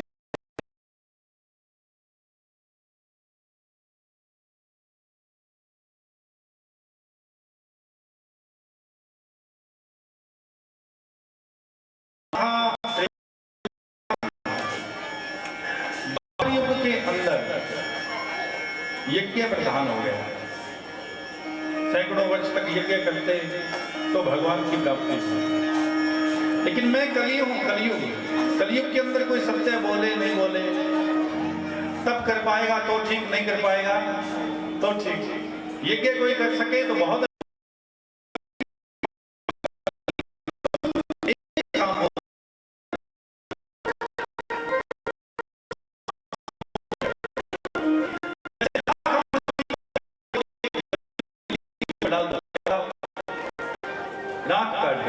उसी प्रकार अगर कलयुग के अंदर कोई व्यक्ति, कोई जीव, कोई इंसान भगवान का चिंतन करता रहेगा, नाम लेता रहेगा, उसके सर्व पाप मिट जाएंगे और वो परमात्मा को सहज रूप से ही प्राप्त कर लेगा। इसलिए कहा कि कलयुग केवल नाम धारा, सुमन सुमन नर उतरई हारा। नानक नाम जहाज है चढ़े सो, विष्णु विष्णु तो यम यम पापी समदन भावम तजे त्यंते कलिविरम और तम तम वैति कौनते सदा तद भाव भविता। भाव से जरूर है, बात भाव की है, पर भाव से। राम राम तो सब कहते हैं, एक बात और भी है, राम राम तो सभी कहते हैं। चोर भी चोरी करने के लिए जाता है ना, वो भी राम राम करके भगवान से कहता है प्रभु को यार अच्छा मुर्गा मिल जाए, नहीं कोई अच्छा घर मिल जाए चोरी करने के लिए, तो वो भी भगवान का नाम लेकर के जाता है। राम राम तो सब कहे ठग ठाकुर और चोर, बिना भाव लीजे नहीं मोरा नटवर नंद। बिना भाव। आप बाजार में जाते हो, क्या पूछते हो भाई? गोभी खरीदो तो क्या पूछते हो? जोर से बोलना जरा। भाव क्या है? आलू भाव क्या है? मिर्ची भाव क्या है? कपड़ा खरीदा तो भाव क्या है? मुझे एक बात बताओ, जब दुनिया की कोई भी वस्तु बिना भाव के नहीं मिलती, आलू प्याज ही नहीं मिलता बिना भाव के, तो हमारा नटवर कैसे मिलेगा बिना भाव के भाई? उसके लिए भी तो कोई भाव चाहिए। और दुआ वही कबूल होती है जो दिल से होती है। मुश्किल तो ये है कि दुआ बड़ी मुश्किल से होती है। बाकी बातें तो बड़े दिल से निकलती हैं, कोई राजनीति की करवा लो, कोई इधर की करवा लो, कोई उधर की करवा लो, लेकिन जो नाम है ना बड़ी मुश्किल से। जैसे मैं कई बार कहता हूं ना कि गौ माता की, हाँ तो अगला तो कहते हैं ना लगे ठीक है, ठीक है, तो आगे वाले तो कहते जय और पीछे वाले कहते ठीक है। बड़ी मुश्किल से जयकारा भी निकलता हमारा, बहुत मुश्किल। अच्छा, इस गुण पर जीत गए महाराज परीक्षित जी ने 4 स्थान दिए कि जहां जुआ खेला जाएगा है कलयुग तुम्हारा वहां वास होगा, जहां वैश्यवाड़ा होगा वहां तुम्हारा वास होगा, जब पर स्त्री का गमन करेगा वहां तुम्हारा वास होगा, असत्य में तुम्हारा वास होगा। 4 जगह तो दे दी, लेकिन महाराज एक जगह और मांगी। बोले ये आपने कमरे तो दिए महाराज, लेकिन सारे के सारे बेकार कमरे हैं, गंदे हैं। जुआ, सट्टा, शराब, मांस, मदिरा का पान जो लोग करेंगे उसके अंदर मेरा वास होगा, वैश्यवाड़े में मेरा वास होगा। महाराज कोई अच्छी जगह है, एक आदमी तो दे दो। तब कहा कि जो अधर्म पर चल करके धन कमाएंगे उस स्वर्ण में, उस संपत्ति में तुम्हारा वास हो जाए। बस इतनी बात कहनी थी कि खुद लपेटे में आ गए। कलयुग इतना कहते ही अंतर ध्यान हुआ। मुकुट पहन करके आए थे, वो जरासंध का था। भीमसेन जरासंध को मार करके मुकुट लेकर के आए थे। परीक्षित को इस बात का पता नहीं था। परीक्षित जी पर बाबाओं का ये मुकुट है, ऐसा विचार करके वही मुकुट पहन करके भ्रमण कर रहे थे कि उसी मुकुट में प्रवेश कर गए, उसके मुकुट के द्वारा बुद्धि में प्रवेश किए और बुद्धि में प्रवेश करते ही विनाश काले विपरीत बुद्धि, बुद्धि विपरीत हो गई। अनावश्यक शिकार खेलते हुए जीवों को मारना प्रारंभ कर दिया। कभी चींटी भी नहीं मारता था, शिकार खेलते हुए जीवों को प्यास लगी तो शमीक ऋषि के आश्रम में गए। वहां शमीक ऋषि जी ध्यानस्थ थे, ध्यान में डूबे हुए थे और तब ऐसा ध्यान लगा हुआ था कि उन्हें अपने शरीर का भी भान नहीं था। लेकिन परीक्षित अहंकार में आ गया। कलयुग ने अहंकार को भी जागृत कर दिया। पानी मांगा कि राजा आया, महाराजा तुम्हारे द्वार पर, तो पानी पिलाओ, सेवा करो। लेकिन महाराज मदद से बस नहीं हुए। फिर विचार आया कि ये ढोंगी बाबा है, जानबूझ करके सेवा ना करनी पड़े कहीं, तो आंखें बंद करके बैठा है, इसका ढोंग अभी बताता। तो वो पास में एक सर्प पड़ा था मरा हुआ, तरकस से तीर निकाला और निकाल करके महाराज उस सर्प को उठाया, गले में डाल दिया कि ये सर्प के भय से खड़े हो जाएंगे। लेकिन ध्यानस्थ होने के कारण शमीक ऋषि खड़े नहीं हुए। उन्हें यह भी नहीं पता चला कि मेरे गले में सांप डाल दिया किसी ने। ध्यान हो तो ऐसा हो। कहते हैं कि लगन लगन तो सब कहें, लगन कहावे सोए, नारायण जा लगन मा तन मन दीजे खोए। कथा में सत्संग में बैठे तो ऐसा ध्यान होना चाहिए, ऐसी लगन लग जानी चाहिए कि ना तन का पता चले ना मन का पता चले। और काबू में अपना मन नहीं तो ध्यान क्या करे, आंख ना करे दीदार तो भगवान क्या करे। अब ढोंगी बाबा नहीं है, ये बात का पता चल गया। ये तो भाई सच में इसकी समाधि लगी हुई है, तो स्वयं ही पानी वानी पी लिया। अब होना तो ये चाहिए था कि वो सर्प निकाल देना चाहिए था जब पता चल गया। लेकिन वो सर्प निकाल करके नहीं गए। कारण क्या था? बुद्धि विपरीत हो चुकी थी। और उस बात का पता एक शिष्य ने जाकर के उन्हीं के पुत्र श्रृंगी ऋषि को कह दिया कि तुम्हारे पिता का अपमान राजा परीक्षित ने कर दिया, गले के अंदर सर्प डाल करके गया। बस इतनी बात कहनी थी कि श्रृंगी ऋषि को क्रोध आ गया और श्रृंगी ने क्रोध में आकर के जल उठाया और कहा कि हम ब्राह्मणों के तपोबल के द्वारा ही तुम अपनी राजगद्दी की साथ संभाल कर पाते हो। हम ब्राह्मण तप करते हैं जंगल में, वन में रह करके, तुम्हारा क्या लेते हैं, लेकिन फिर भी वन में आकर के अपना अहंकार दिखाते हो, अपना राजापन दिखाते हो। मैं एक ऋषि पुत्र, एक ब्राह्मण पुत्र तुम्हें ये श्राप देता हूं, हे राजन, जो सर्प तुमने मेरे पिता के गले में डाला है उन्हीं का राजा तक्षक आकर के आज से ठीक 7वें दिवस तुम्हें काटेगा और तुम्हारी सर्प के द्वारा मृत्यु हो जाएगा। इतनी बात जैसे ही कही और श्राप दिया तो उसी समय महाराज भूकंप आने लगा। कई जगह से धड़ा फटने लगी, कई जगहों से ज्वालामुखी फटने लगा, घोड़ों का मलमूत्र भी रुक गया। महाराज शमीक ऋषि की भी आंख विचार किया कि भूकंप तो बहुत देखे, लेकिन इतना भूकंप कैसे आया। पता किया तो श्रृंगी ऋषि ने कहा कि पिताजी आपका अपमान महाराज परीक्षित जी ने कर दिया था और मैंने क्रोध में आकर के उनको श्रापित कर दिया। ये सर्प आपके गले में डाल करके गया था। आज से 7वें दिन उनकी मृत्यु होने वाली है तक्षक नाग काटने से, ये मैंने श्राप दे दिया। तब शमीक ऋषि ने कहा कि बेटा ये तुमने क्या किया। आंखें बंद की, आंखें बंद करने पर ध्यानस्थ हुए, सब बात का पता किया और कहा कि बेटा ये तुमने बहुत बड़ी भूल कर दी। इसमें परीक्षित का कोई दोष नहीं था, दोष तो कलयुग का था, लेकिन होई सोई जो नाम रच रहा था। कमान से तीर जो निकल जाता है उस तीर का कोई पीछा नहीं कर सकता। उसी प्रकार से एक कोई ब्राह्मण हो, साधु हो, संत हो, भगवान का कोई भक्त हो, उसके मुख से भी वचन निकल गया तो वो पीछे नहीं होता।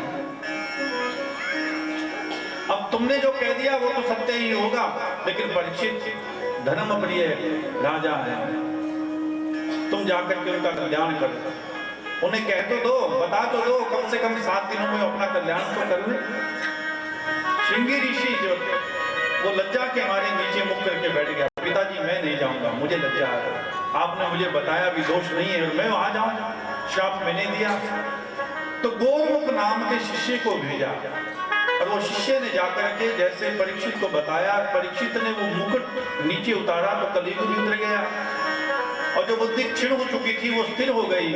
और जैसे ही पता चला कि संतों का अपमान मुझसे हो गया है और उन्हीं संतों के द्वारा मुझे ये श्राप मिला है कि 7 दिनों में मेरी मृत्यु है, 7 दिन के पश्चात 7वें दिन मैं मरने वाला हूं, तो परीक्षित जी बड़े प्रसन्न हुए।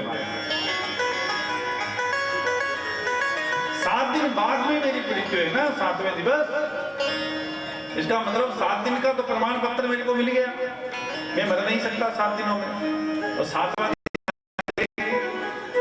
इसलिए हर्षित हैं, प्रसन्न चित्त हैं, मृत्यु के भय से नहीं, 7 दिन कल्याण के लिए।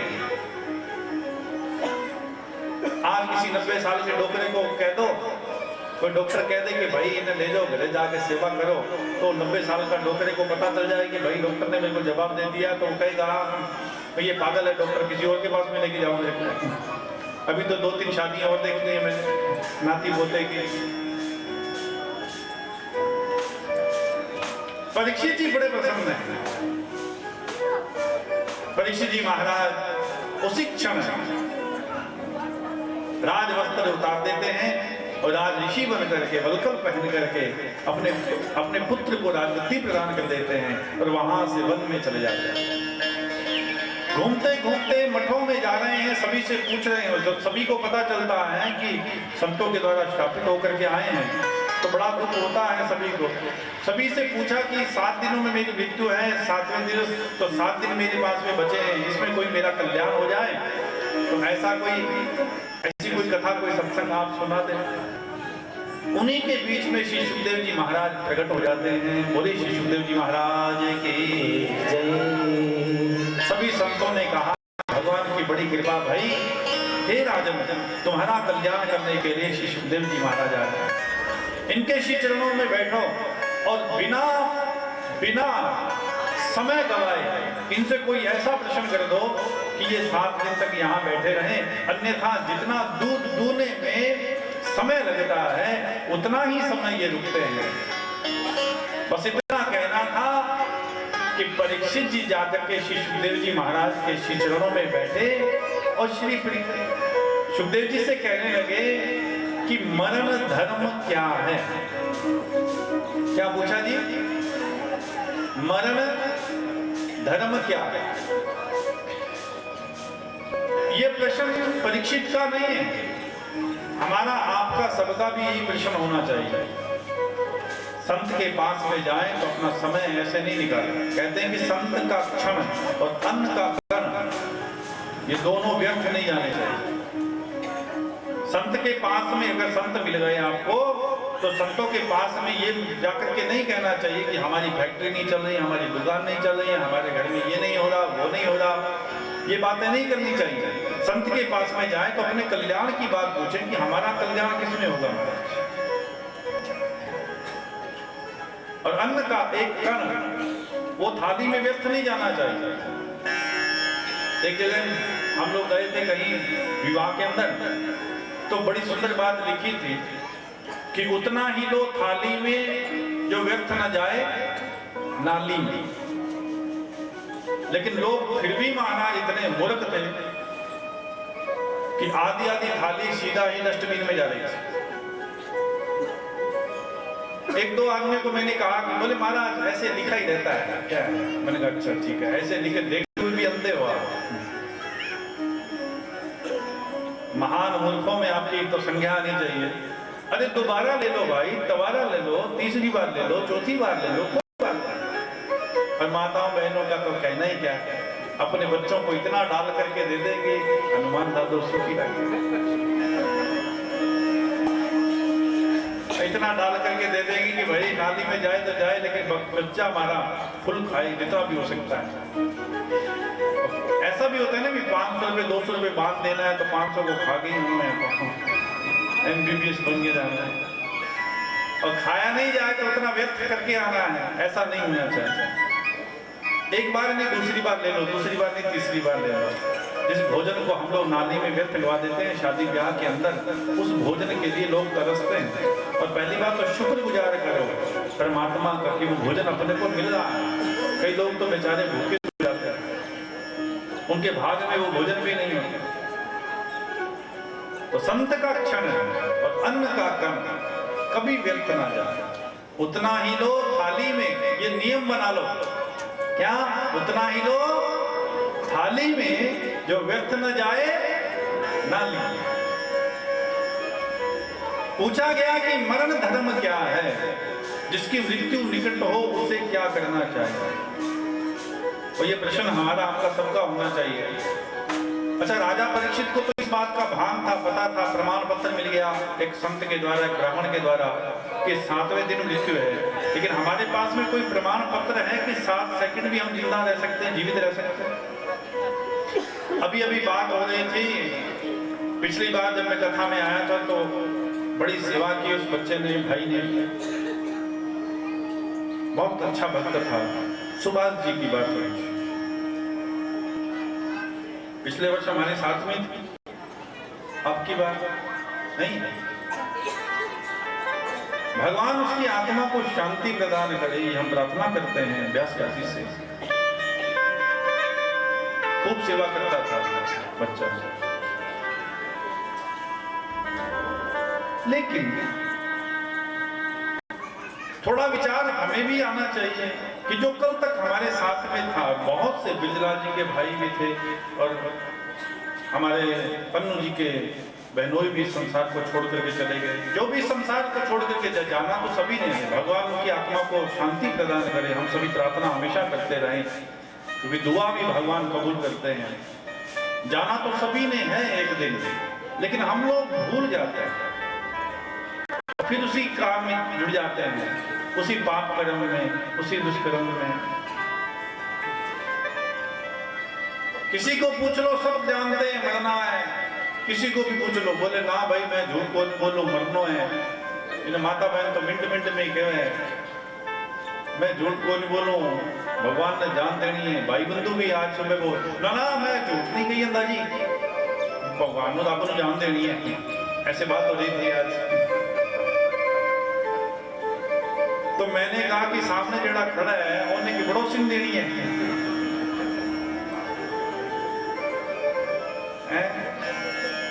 प्राण तो सभी ने भगवान को ही देने हैं, ये बात तो सभी कहते हैं, लेकिन कि मरना मरना सब कहें, अरे मरना न जाने को, एक बार ऐसा मरो कि फिर मरना नहीं हो। मरना मरना तो सभी कहते हैं, पर मरना ना जाने कोई, एक बार ऐसा मरो फिर मरना नहीं।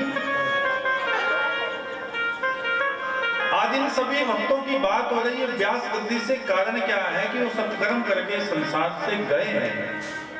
ये तो संसार से बहुत लोग जाते हैं, ये व्यास गद्दी किसी के प्रति ऐसा नहीं बोलते। जो जैसे करें तसे फल, जैसा कर्म किया हुआ भोगेगा वो। लेकिन आज भक्तों की बात, पिछली बार हमारे साथ में थे, इस बार हमें नहीं दिखाई दी। हमने पूछा तो उन्होंने कहा कि वो संसार छोड़ दिए उन्होंने, बड़ा दुख हुआ इस बार। तो कोई काम ऐसा करके जाओ, न जाने कब ये आखिरी दिन हो हमारा, कोई भरोसा नहीं।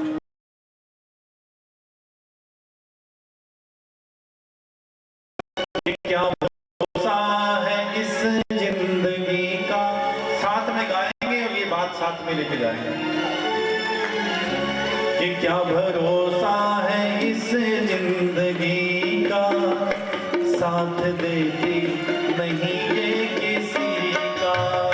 क्या भरोसा है इस जिंदगी का, साथ देती नहीं ये किसी का। भरोसा है इस जिंदगी का, साथ किसी का। क्या भरोसा है जिंदगी का,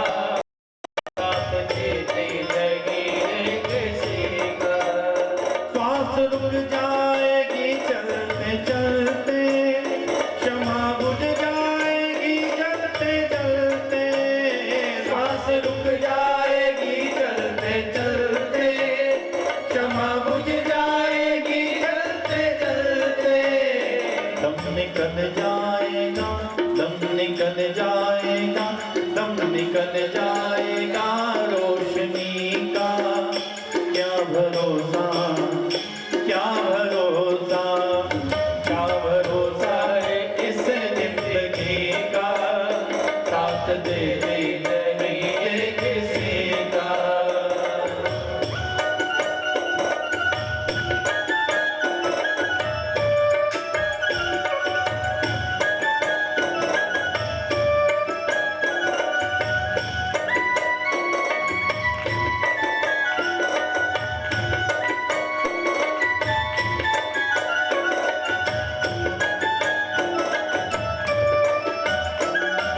कि सांस रुक जाएगी चलते चलते।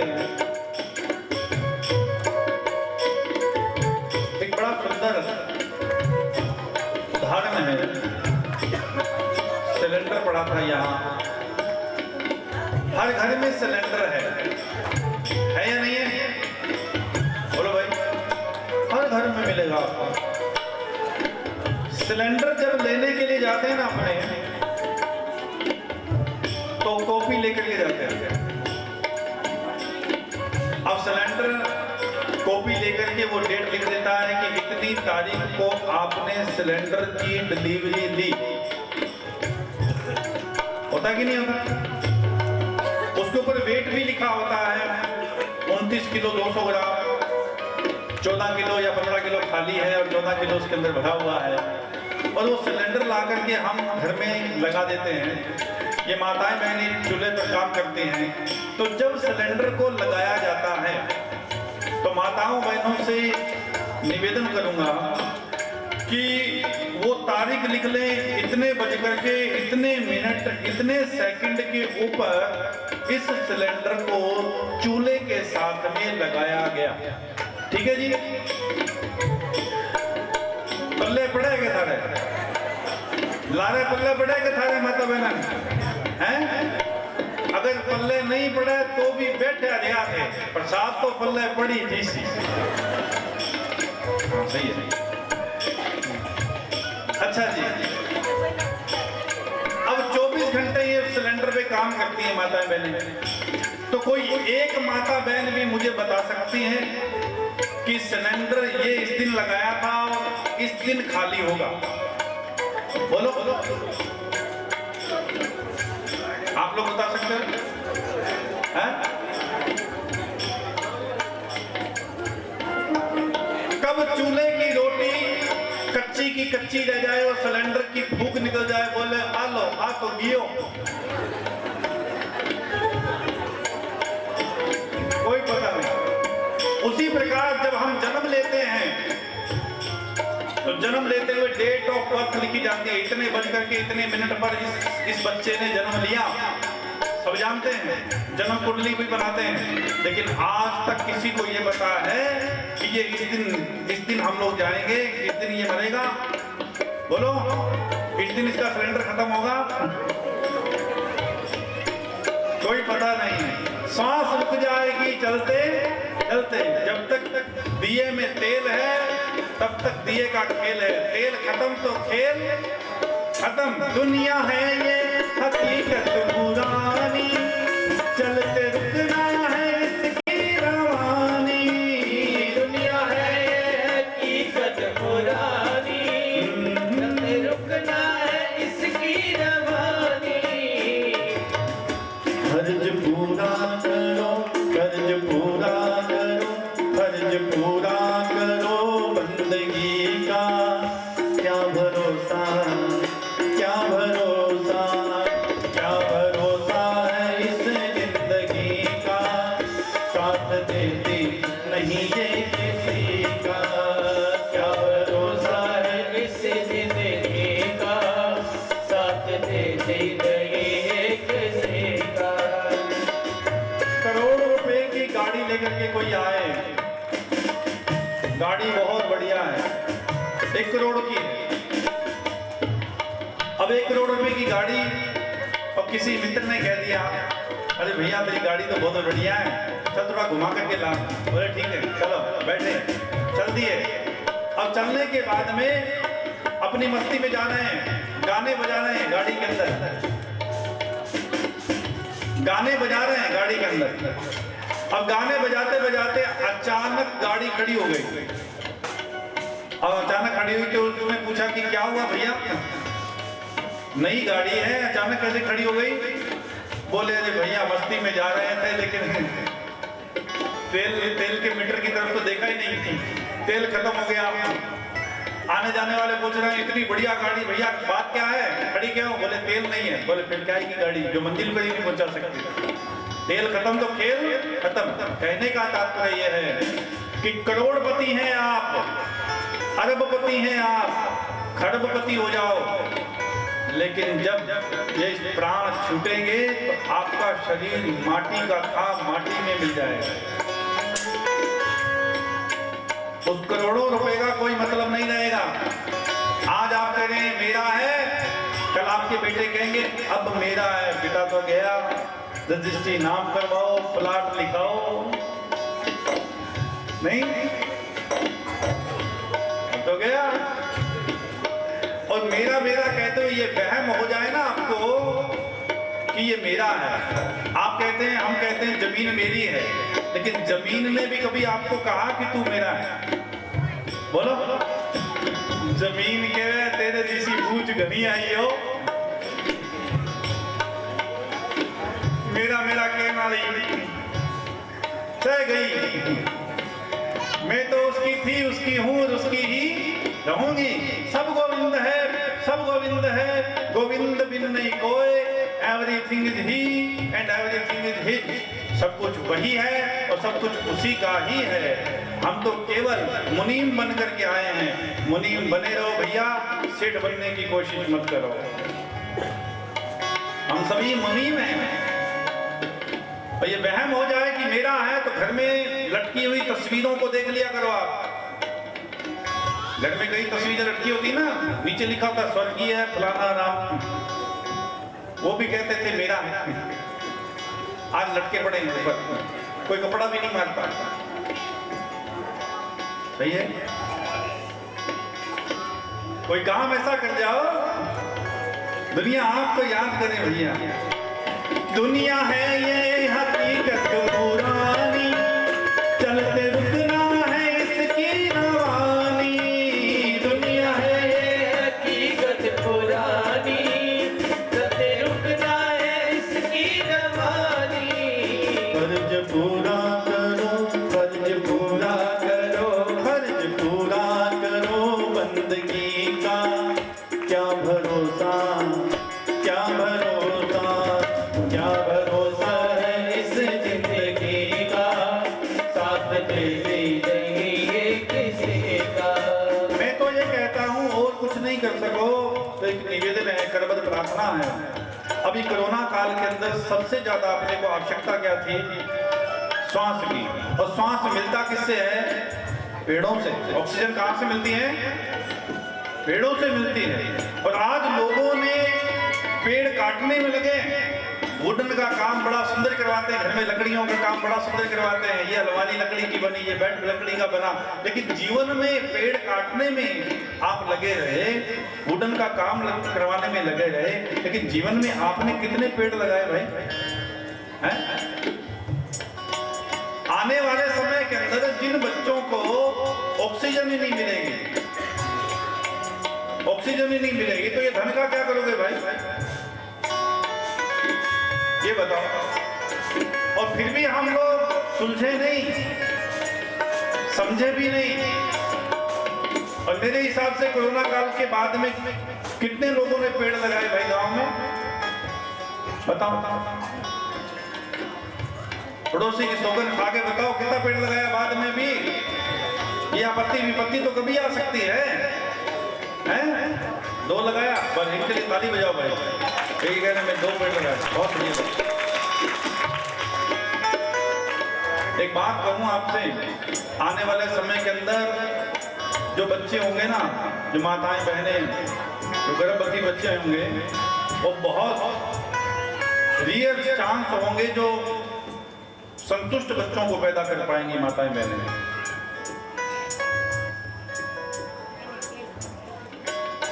क्यों? ऑक्सीजन तो मां को ही पूरी नहीं मिलेगी, तो भीतर जो पल रहा है बच्चा, उसको क्या ऑक्सीजन मिलेगी भाई? बोलो, कैसे मिलेगी? इसलिए मैं निवेदन करूंगा, और कुछ नहीं कर सकते तो कम से कम एक एक पेड़ अपने को लगाना चाहिए जीवन में। एक पेड़ तो लगाना ही चाहिए। ये बच्चे जो हैं, ये तो अपने को कल को पूछेंगे नहीं, शायद तर्पण भी भूल जाएंगे महाराज। 4 दिन होंगे नहीं कि टांग दिए जाएंगे, बाद में लोग अपने काम में लग जाएंगे। लेकिन अगर एक पेड़ भी लगा गए ना, तो मानवता का सबसे बड़ा धर्म निभा जाएंगे हम। एक पेड़, और ये संकल्प करके जाओ भाई। माताओं बहनों से निवेदन है, जैसे ये गौशाला बनी है तो गौशाला है, कोई ये स्कूल है, विद्यालय है, शमशान घाट है, उसके अंदर खूब पेड़ों की व्यवस्था करो, ताकि ऑक्सीजन की मात्रा भरपूर हमारे गांव में हो, ऑक्सीजन की कहीं कमी ना आए। हमारे बच्चे तरसे नहीं कि भाई सिलेंडर कटो मिलेगा, अब ऑक्सीजन ना हो।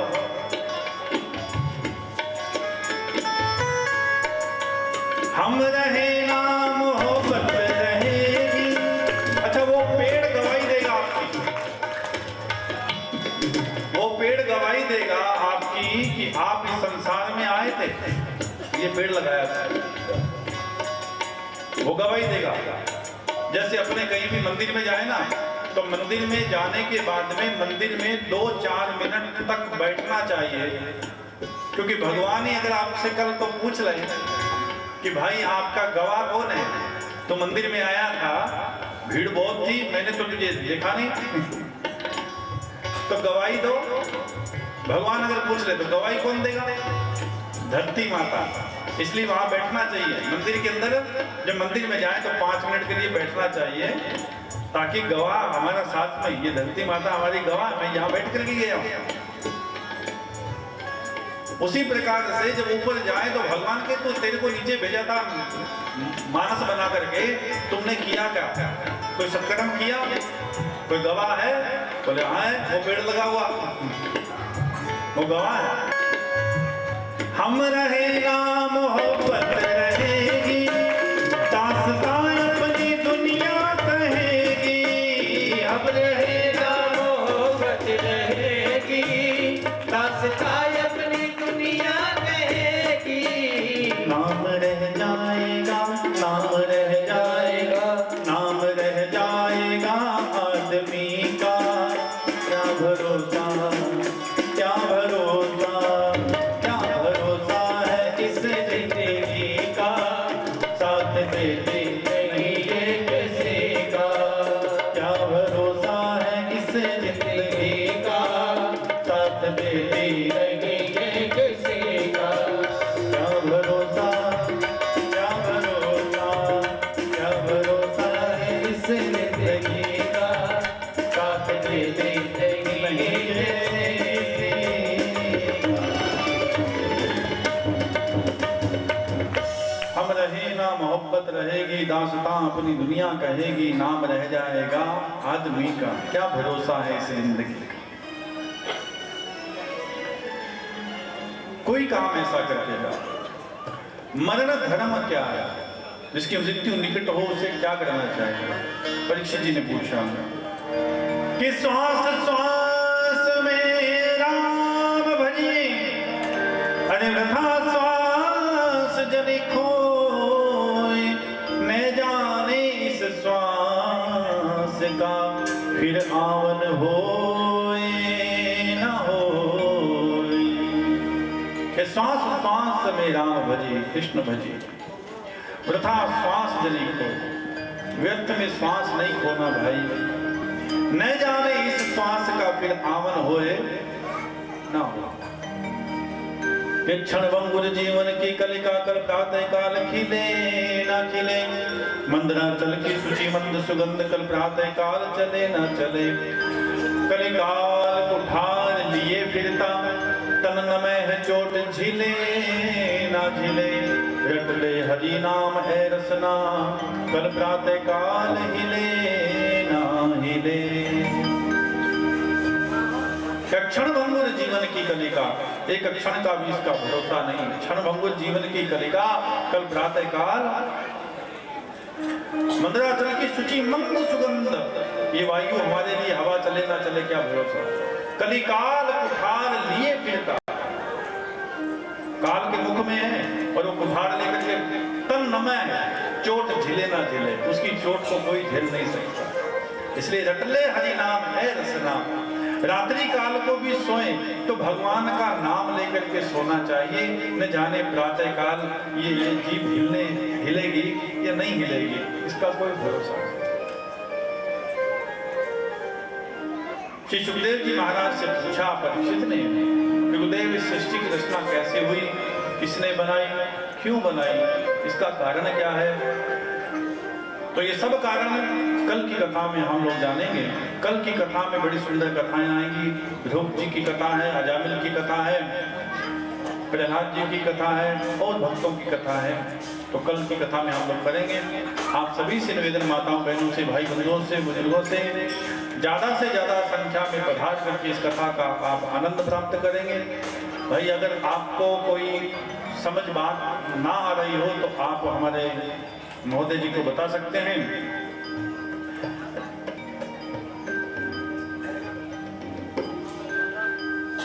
बोली सियावर रामचंद्र भगवान की जय, बाल कृष्ण लाल की जय।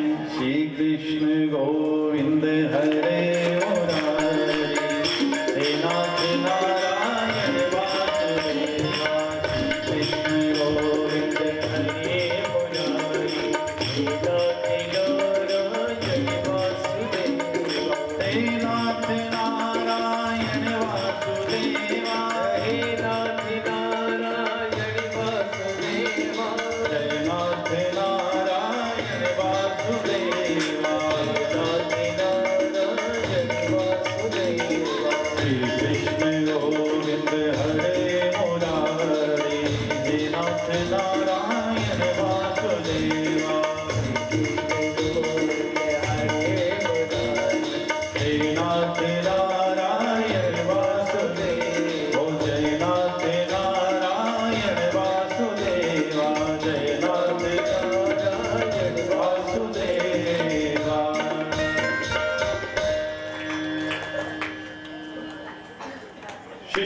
महाराज से पूछा, एक सृष्टि को किसने बनाया है।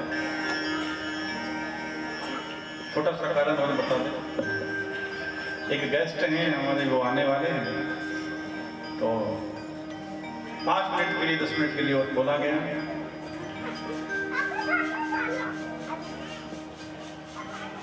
इस संसार को किसने बनाया और कैसे बनाया।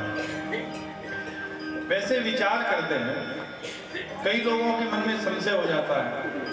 और कथा के प्रारंभ में भी ये बताया गया कि कृष्ण सच्चिदानंद रूपाय विश्वोत्पत्त्यादि हेतवे तापत्रे विनाशाय श्री कृष्णाय वयं नमः।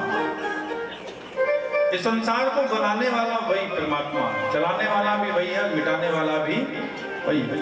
अच्छा, परीक्षित जी ने पूछा कि भगवान अगर बनाते चलाते तो मिटाते क्यों हैं। तो उसके उदाहरण पर श्री सुखदेव जी महाराज ये कहते हैं, किसान, आप सभी किसान हैं, अपनी फसल की बिजाई करते हैं, स्वयं बिजाई करते हैं और स्वयं ही उसकी साथ संभाल भी करते हैं, नहीं करते।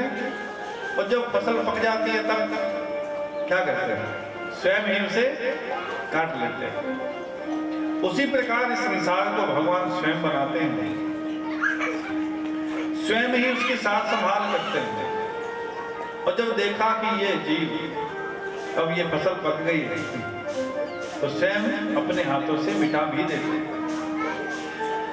सीधी सरल बात है, रास्ते में आप कहीं जा रहे हो और कोई कोठी बनी हो, सुंदर नक्काशी का काम हुआ हो, आप किसी से पूछें कि ये कोठी किसने बनाई है और आपको ये प्रत्युत्तर मिले कि इस कोठी का कोई मालिक नहीं है, इसे कोई बनाने वाला नहीं है, ये अपने आप बन करके तैयार हो गई है, तो आप मान लेंगे हैं? अगर कोठी बनी है तो बनाने वाला भी तो कोई कारीगर है, बनवाने वाला भी तो कोई सेठ है। बिना कारीगर के और बिना सेठ के ये कोठी नहीं बन सकती, असंभव, हम नहीं मानते। यही उत्तर होगा। तो हमें ये विचार करना चाहिए, इतना बड़ा, अच्छा बिना गाड़ी, बिना ड्राइवर के गाड़ी चल सकती है? चल सकती है? नहीं चल सकती। बिना गुरु के विद्यालय चल सकता है? बोलो, बिना गुरु के विद्यालय चल सकता है? नहीं चल सकता। तो थोड़ा सा ये विचार करना चाहिए, जब बिना गुरु के विद्यालय नहीं चल सकता, जब बिना कारीगर के और सेठ के कोठी नहीं बन सकती और बिना ड्राइवर के गाड़ी नहीं चल सकती, तो ये इतना बड़ा संसार चल रहा है, बना हुआ है, बिना सेठ और बिना कारीगर के बन गया है? बोलो, इसका भी तो कोई मालिक होगा कि नहीं होगा? इसको भी चलाने वाले। अरे बाकी तो छोड़ो, जो परमात्मा पर संशय करते हैं वो अपने शरीर को ही देखो, भगवान ने कितना सुंदर ऑटोमेटिक शरीर बनाया है। इसके बारे में विचार कर लिया करो कि कैसे बना, किस प्रकार से बना, ये आंखें किसने बनाई, हम दुनिया को देख रहे हैं, ये कान किसने बनाए जिससे हम कथा सुन रहे हैं, मैं बोल रहा हूं तो बोल रहा है, मैं हाथ हिला रहा हूं तो हिलाने वाला कौन है? अच्छा, कभी आपने गाड़ी गुड़ी को तो गेयर देना पड़ता है आगे पीछे का, तो आगे चलती है पीछे चलती है, उसको हाथ से देना पड़ता है। लेकिन मुझे ये बताओ कि आपकी पीठ के ऊपर खुजली हो तो आपको हाथ को कहना पड़ता है कि लारे चाल खुजली कर, खुजली हो, कहना पड़ता है? अपने आप ही ये चला जाता है, कितना ऑटोमेटिक बना। और देखो, ये प्रोडक्ट ऐसा बनाया है कि सैकड़ों वर्ष, हजारों वर्ष, लाखों वर्ष बीत गए, प्रोडक्ट एक ही कंपनी का और एक जैसा ही। आजकल कोई गाड़ी बनती है ना तो उसको बार बार चेंज करते हैं, नहीं, मॉडल ये चेंज हो गया, अब नया मॉडल आ गया, अब नया वर्जन आ गया, अब ये हो गया, वो हो गया, लेकिन ये मॉडल देखो वही चला रहा है। और जिसने दुनिया बनाई है उसके बारे में विचार करो कि भगवान ने एक जैसा नहीं बनाया। अब हमारे गांव में इतने लोग हैं, कोई एक जैसा है चेहरा किसी का है? एक जैसे दो बंदे हैं? नहीं है। ये माताएं बहनें हैं, एक जैसी दो है कहीं हैं? सैकड़ों बैठी हैं, इधर महाराज सैकड़ों बैठे हैं, तो एक दूसरे का चेहरा नहीं मिलता। किसने बनाया भाई? अगर बाई चांस भगवान एक जैसा ही आदमी बना देता, एक जैसे, एक मुख वाले, एक ही चेहरे वाले, और एक चेहरे वाले माताएं बहनों को बना देता है, तो कौन सी किसकी है क्या पता चलता है?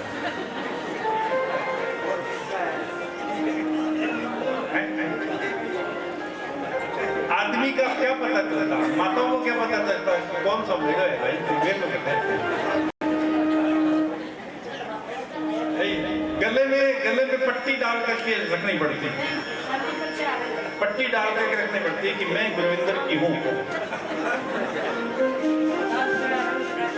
फिर गुरविंदर को भी लिखना पड़ता, नहीं सभी को ये कहना पड़ता, गले में पट्टी होती और क्या, मैं उसकी हूं, नंबर 1, नंबर 2।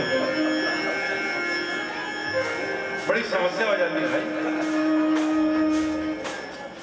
अद्भुत माया भगवान, देखो ईश्वर की अद्भुत माया, कैसे ये संसार को बनाया है, और तूने ऐसे दाता को बुलाया जो बुलाने के लायक नहीं।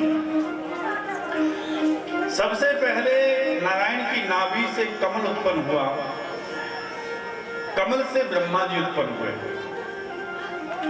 ब्रह्मा जी ने चारों ओर जब देखा तो चारों सागर ही सागर नजर आ रहा था, ब्रह्मा जी के मन में ये विचार आया कि मुझे बनाने वाला कौन है।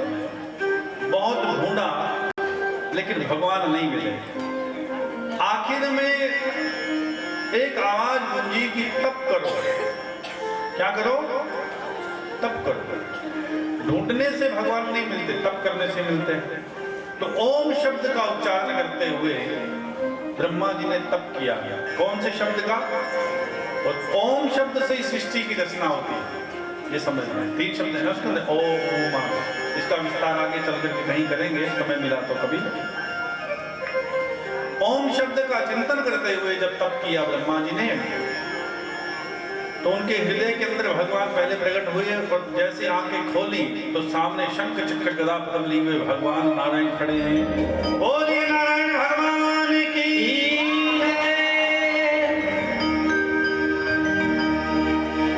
ब्रह्मा जी ने भगवान को देखा, देख करके कहा कि प्रभु आपने मुझे बनाया है।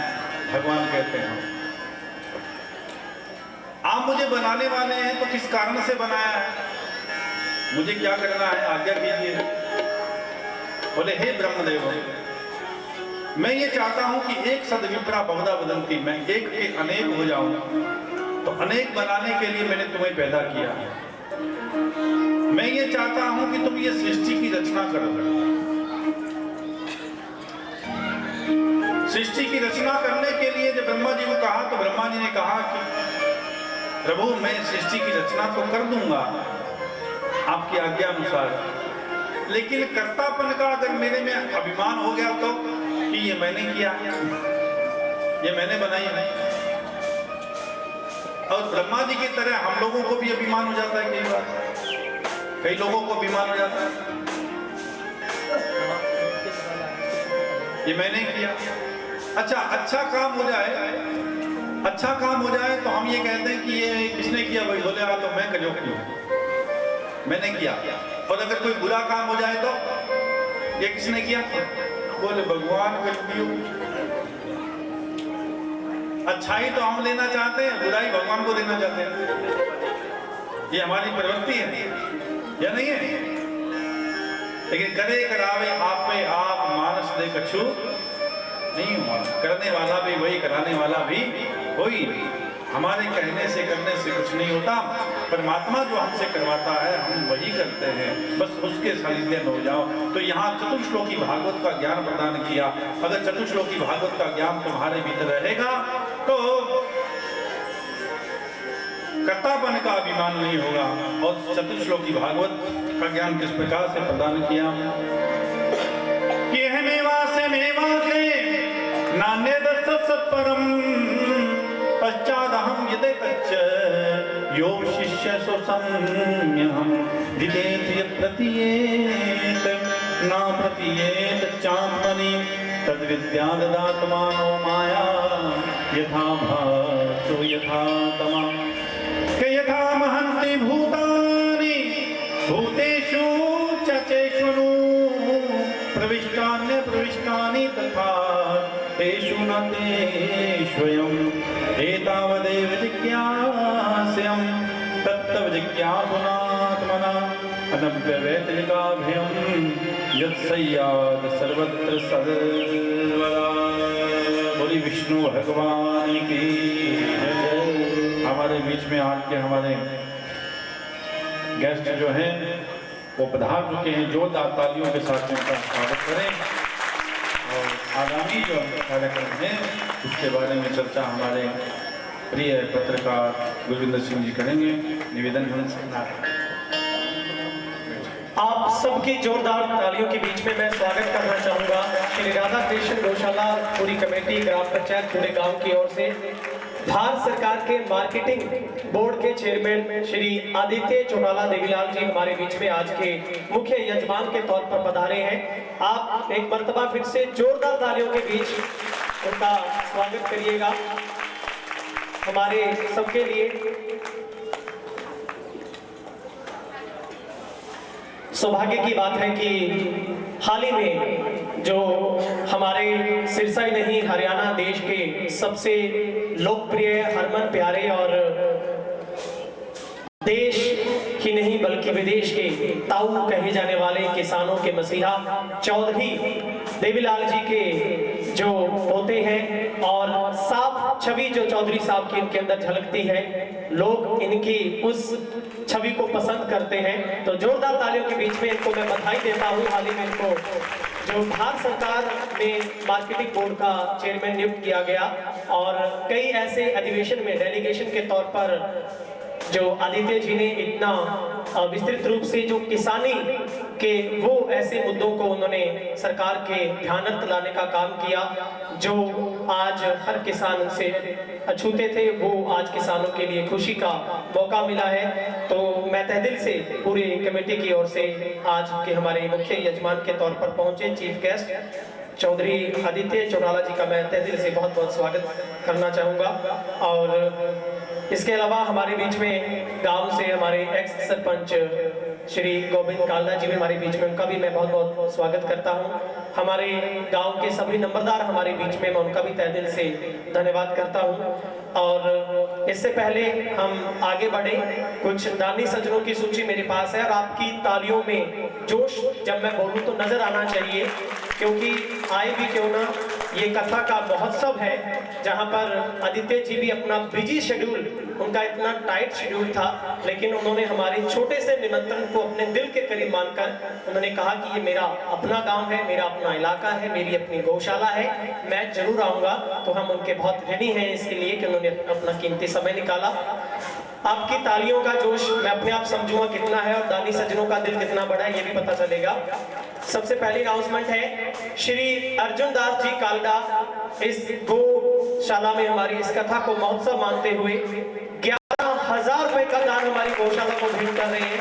बहुत बहुत इनका शुक्रिया अदा करना चाहूंगा मैं। इनके बाद हमारे ही गांव से हमारी शान श्री हैप्पी मेहता जी हैं, सुनील जी जो कि bank manager land mortgage bank के हैं, वो भी आज हमारे बीच में हैं। वो भी इस कथा को महोत्सव में 11,000 रुपए हमारी गौशाला को भेंट कर रहे हैं। बहुत बहुत शुक्रिया सर आपका भी। श्री प्रेम कुमार जी जोगपाल जो कि बैंक मैनेजर केरवाला में हैं कोऑपरेटिव सोसाइटी के, वो भी इस शुभ अवसर पर कथा के ऊपर खुश होकर 11,000 रुपए का दान हमारी गौशाला में भेंट कर रहे हैं। तहे दिल से उनका बहुत बहुत शुक्रिया। श्री तनसुख जी पीटीआई मास्टर हैं, पुत्र मोमन राम जी जोगपाल हमारी गौशाला के पहले प्रधान जिन्होंने गौशाला को सींचने में अपना महत्वपूर्ण योगदान दिया, वो भी इस महोत्सव के ऊपर 11,000 रुपए का दान हमारी गौशाला को भेंट कर रहे हैं। उनका भी तहे दिल से बहुत बहुत शुक्रिया। श्री ओम प्रकाश जी बेड़ा, श्री जगदीश जी बेड़ा, श्री रामकुमार जी बेड़ा, ये पूरी बेड़ा फैमिली इस महोत्सव को विशेष मानकर हमारी गौशाला को पूरे 31,000 रुपए का दान भेंट कर रही है। बहुत बहुत साधुवाद व्यासपीठ की ओर से इनको भी।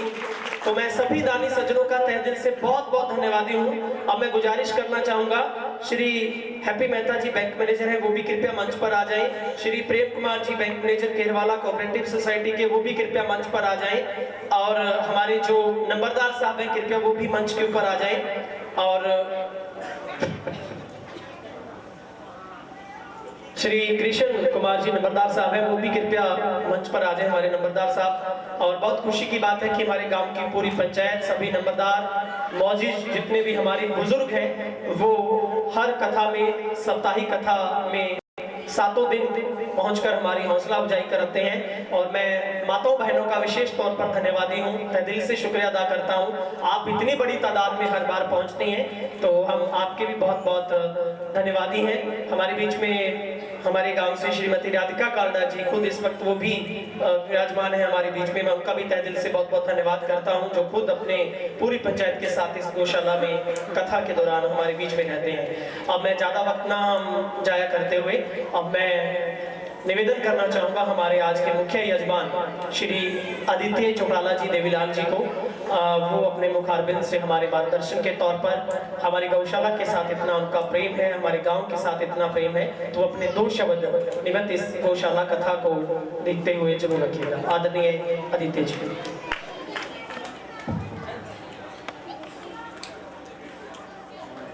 बहुत ही आदर और सम्मान के योग आज इस व्यास गद्दी पे बैठे हमारे को पिछले काफ़ी अरसे से परमात्मा की जो वाणी है उसका पूर्णतः एक एक चीज़ की ज़िंदगी का दौर क्या है, ज़िंदगी किस लिए जीनी है, उसका व्याख्यान कर रहे हमारे व्यास जी, गांव के सरपंच साहब, लंबरदार साहब और मेरे भाई, मेरी माताएं और प्यारे बच्चों। अभी गुरविंदर जी ने बहुत बड़ी बात कही कि भाई पूरा हिंदुस्तान का चेयरमैन, स्टेट का चेयरमैन, और मैं थार का आदित्य ही हूँ, टापरी हूँ, थारो सीखने लायक। और इसमें कोई दो राय नहीं। भाई है कितने चलो करो। मेरी जिंदगी का जो शुरुआत है वो दारेवाला गांव की गलियों से हुई। ना तो आप लोग जानते थे ना मैं आप लोगों को जानता था, लेकिन धीरे धीरे आप लोगों का आशीर्वाद मिलता रहा और आपके आशीर्वाद से आगे बढ़ते रहे। लेकिन मैंने इस चीज़ का ख्याल रखा कि जो मेरा बुजुर्ग है मैंने पैरी हाथ लगाए, और जो मेरे हम उम्र है मैंने उनको गले लगाया, और जो मेरे से छोटे हैं मैंने वो रुक के उनकी आवाज़ जरूर सुनी है। और हमेशा ये मन में रखा है कि हम सब लोग एक परिवार के सदस्य हैं। किसी के दुख हुआ तो मैं शामिल हुआ, किसी की कोई घड़ी थी तो मैं उस घड़ी में प्रत्यक्ष तौर पे साथ था, और हमेशा ही ये हौसला देता रहा और आपसे हौसला लेता रहा कि हमें आगे कैसे बढ़ना और हमारे इलाके में तरक्की कैसे है। मैंने कभी भी झूठ का सहारा नहीं लिया और मैं कभी भी झूठ मैंने बोली नहीं, क्योंकि अगर मैं किसी चीज़ का सहारा लेता तो शायद मैं कमज़ोर हो जाता, और फिर अगर एक बार ही रास्ता भटक गया तो मैं फिर उस रास्ते से कभी वापस नहीं आता और वो मंजिल दूर हो जाती है तो मैं आप लोगों से दूर हो जाता।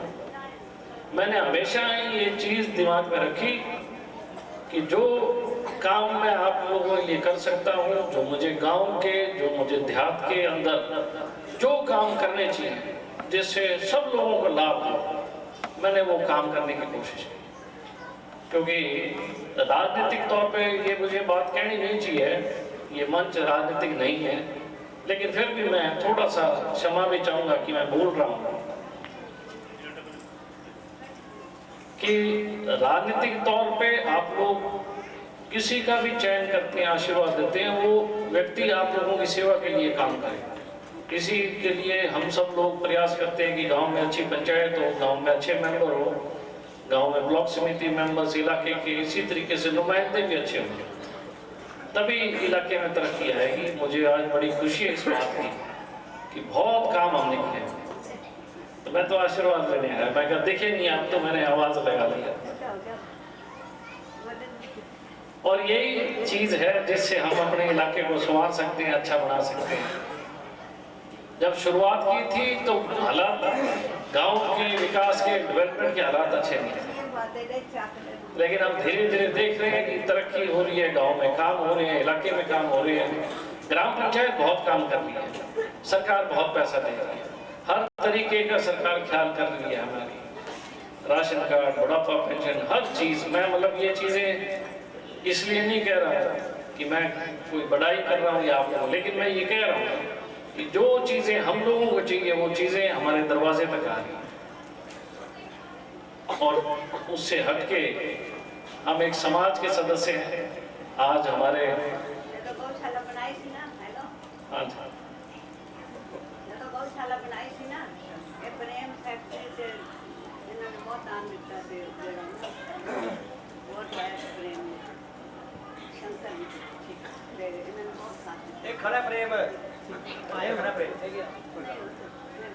तो मैं तो परमात्मा से ये आशीर्वाद लेना चाहूँगा कि हम सब लोगों के परिवार में खुशहाली रहे, और जो हम यहाँ से संदेश लेके जा रहे हैं ये आम जन तक, दुनिया तक इस संदेश को और कायम रखें और मजबूत रखें। इतनी बात कह के मैं अपनी वाणी को विराम दूंगा। मेरी भी कोई सेवा तो मैं 21,000 रुपये मेरी तरफ से गौशाला को और कोई चीज़ है शेड को मैंने माइक के भी शेड चाहिए तो शेड ले आके दियो, जो को मेरे हुआ मैं भी थी कोशिश कर लूँगा। और मैं आप सब लोगों का तहे दिल से धन्यवाद आभार प्रकट करता हूँ।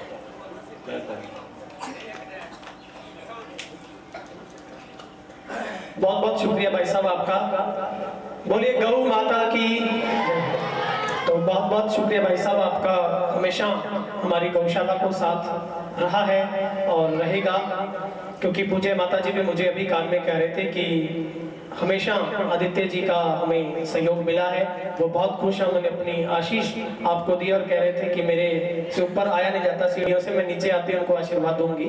तो भी मैं चाहूँगा हमारे बीच में आज के हमारे जो दानी सज्जन हमारे हैप्पी मेहता जी बैंक मैनेजर हैं, Shri Prem Kumar ji bank manager cooperative society, उनको हमारे यजमान की ओर से जो एक स्मृति चिन्ह टोकन ऑफ लव जो गौशाला की ओर से दिया जा रहा है, साथ में नंबरदार साहब भी होंगे, आप ताली बजाते रहे। उनके बाद हैप्पी जी मेहता जी, मैं अर्जुन दास कालदा जी से रिक्वेस्ट करूंगा वो भी कृपया मंच पर आ जाए, उनको भी गौशाला की ओर से स्मृति चिन्ह दिया जाना है। हमारे कृष्ण नंबरदार साहब जी बेड़ा साहब जी को भी एक स्मृति चिन्ह गौशाला की तरफ से भेंट किया जा रहा है। अर्जुन दास कालदा जी कृपया फटाफट मंच पर आ जाएं। आ रहे हैं, आप जोरदार तालियां बजाते रहें।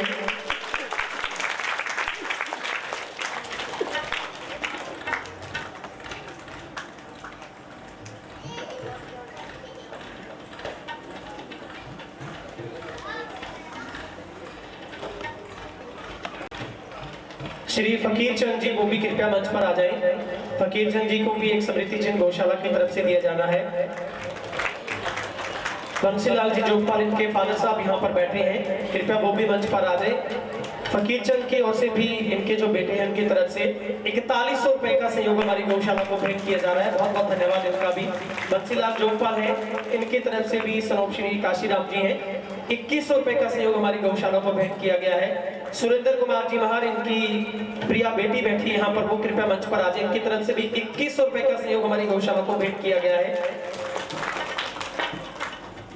दीपू जी चारण, इनकी धर्मपत्नी यहाँ पर, इनकी तरफ से भी 2100 रुपए का सहयोग हमारी गौशाला को भेंट किया गया है, बहुत बहुत धन्यवाद इनका भी। डॉक्टर सुभाष पुनिया जी नहीं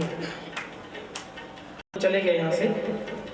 और अभी मुझे एक और सूचना मिली है, हमारे नंबरदार साहब श्री कृष्ण जी बेड़ा साहब की तरफ से भी 7100 रुपए का सहयोग हमारी गौशाला को भेंट किया जा रहा है, तो तहे दिल से उनका भी बहुत बहुत धन्यवाद मैं व्यक्त करता हूँ।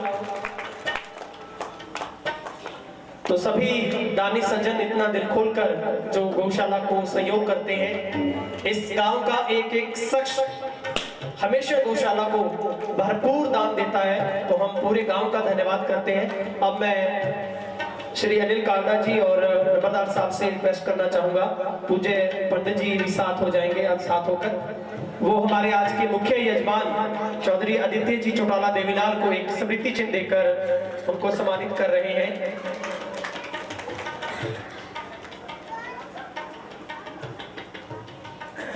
तो जोरदार तालियों से आप सब लोग हम स्वागत करते हैं चौधरी आदित्य चौटाला जी देवीलाल जी का।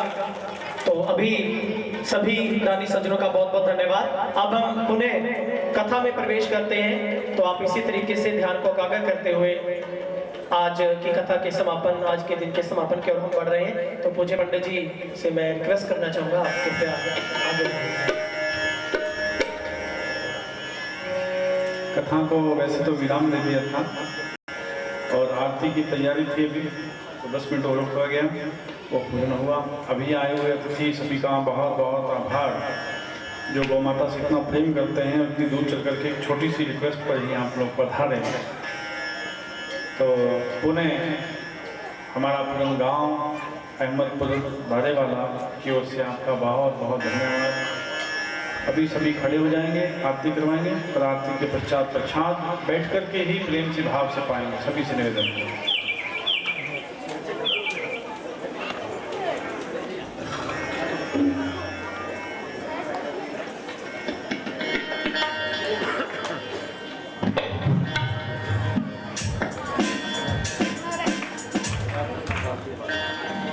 एक बार अभी हमारे राजस्थान की बात तो और क्या कहूँ, लेकिन इनके लिए, आदित्य जी के लिए एक बार जोरदार ताली लगाएं, जिन्होंने 21,000 रुपये आके गौ माता की सेवा में दिए। तो इनका पुनः से आभार व्यक्त करता हूँ। त्वमेव माता च पिता त्वमेव बन्धो च सखा त्वमेव विद्या च द्रविणं त्वमेव सर्वं मम देव देव।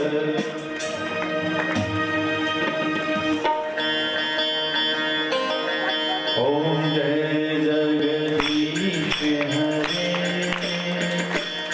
स्वामी जय दीनानाथ हरे भक्त जनों के संकट रे दागों के अभय गुर बंसीवाला दूर करे। ओम जय जगदीश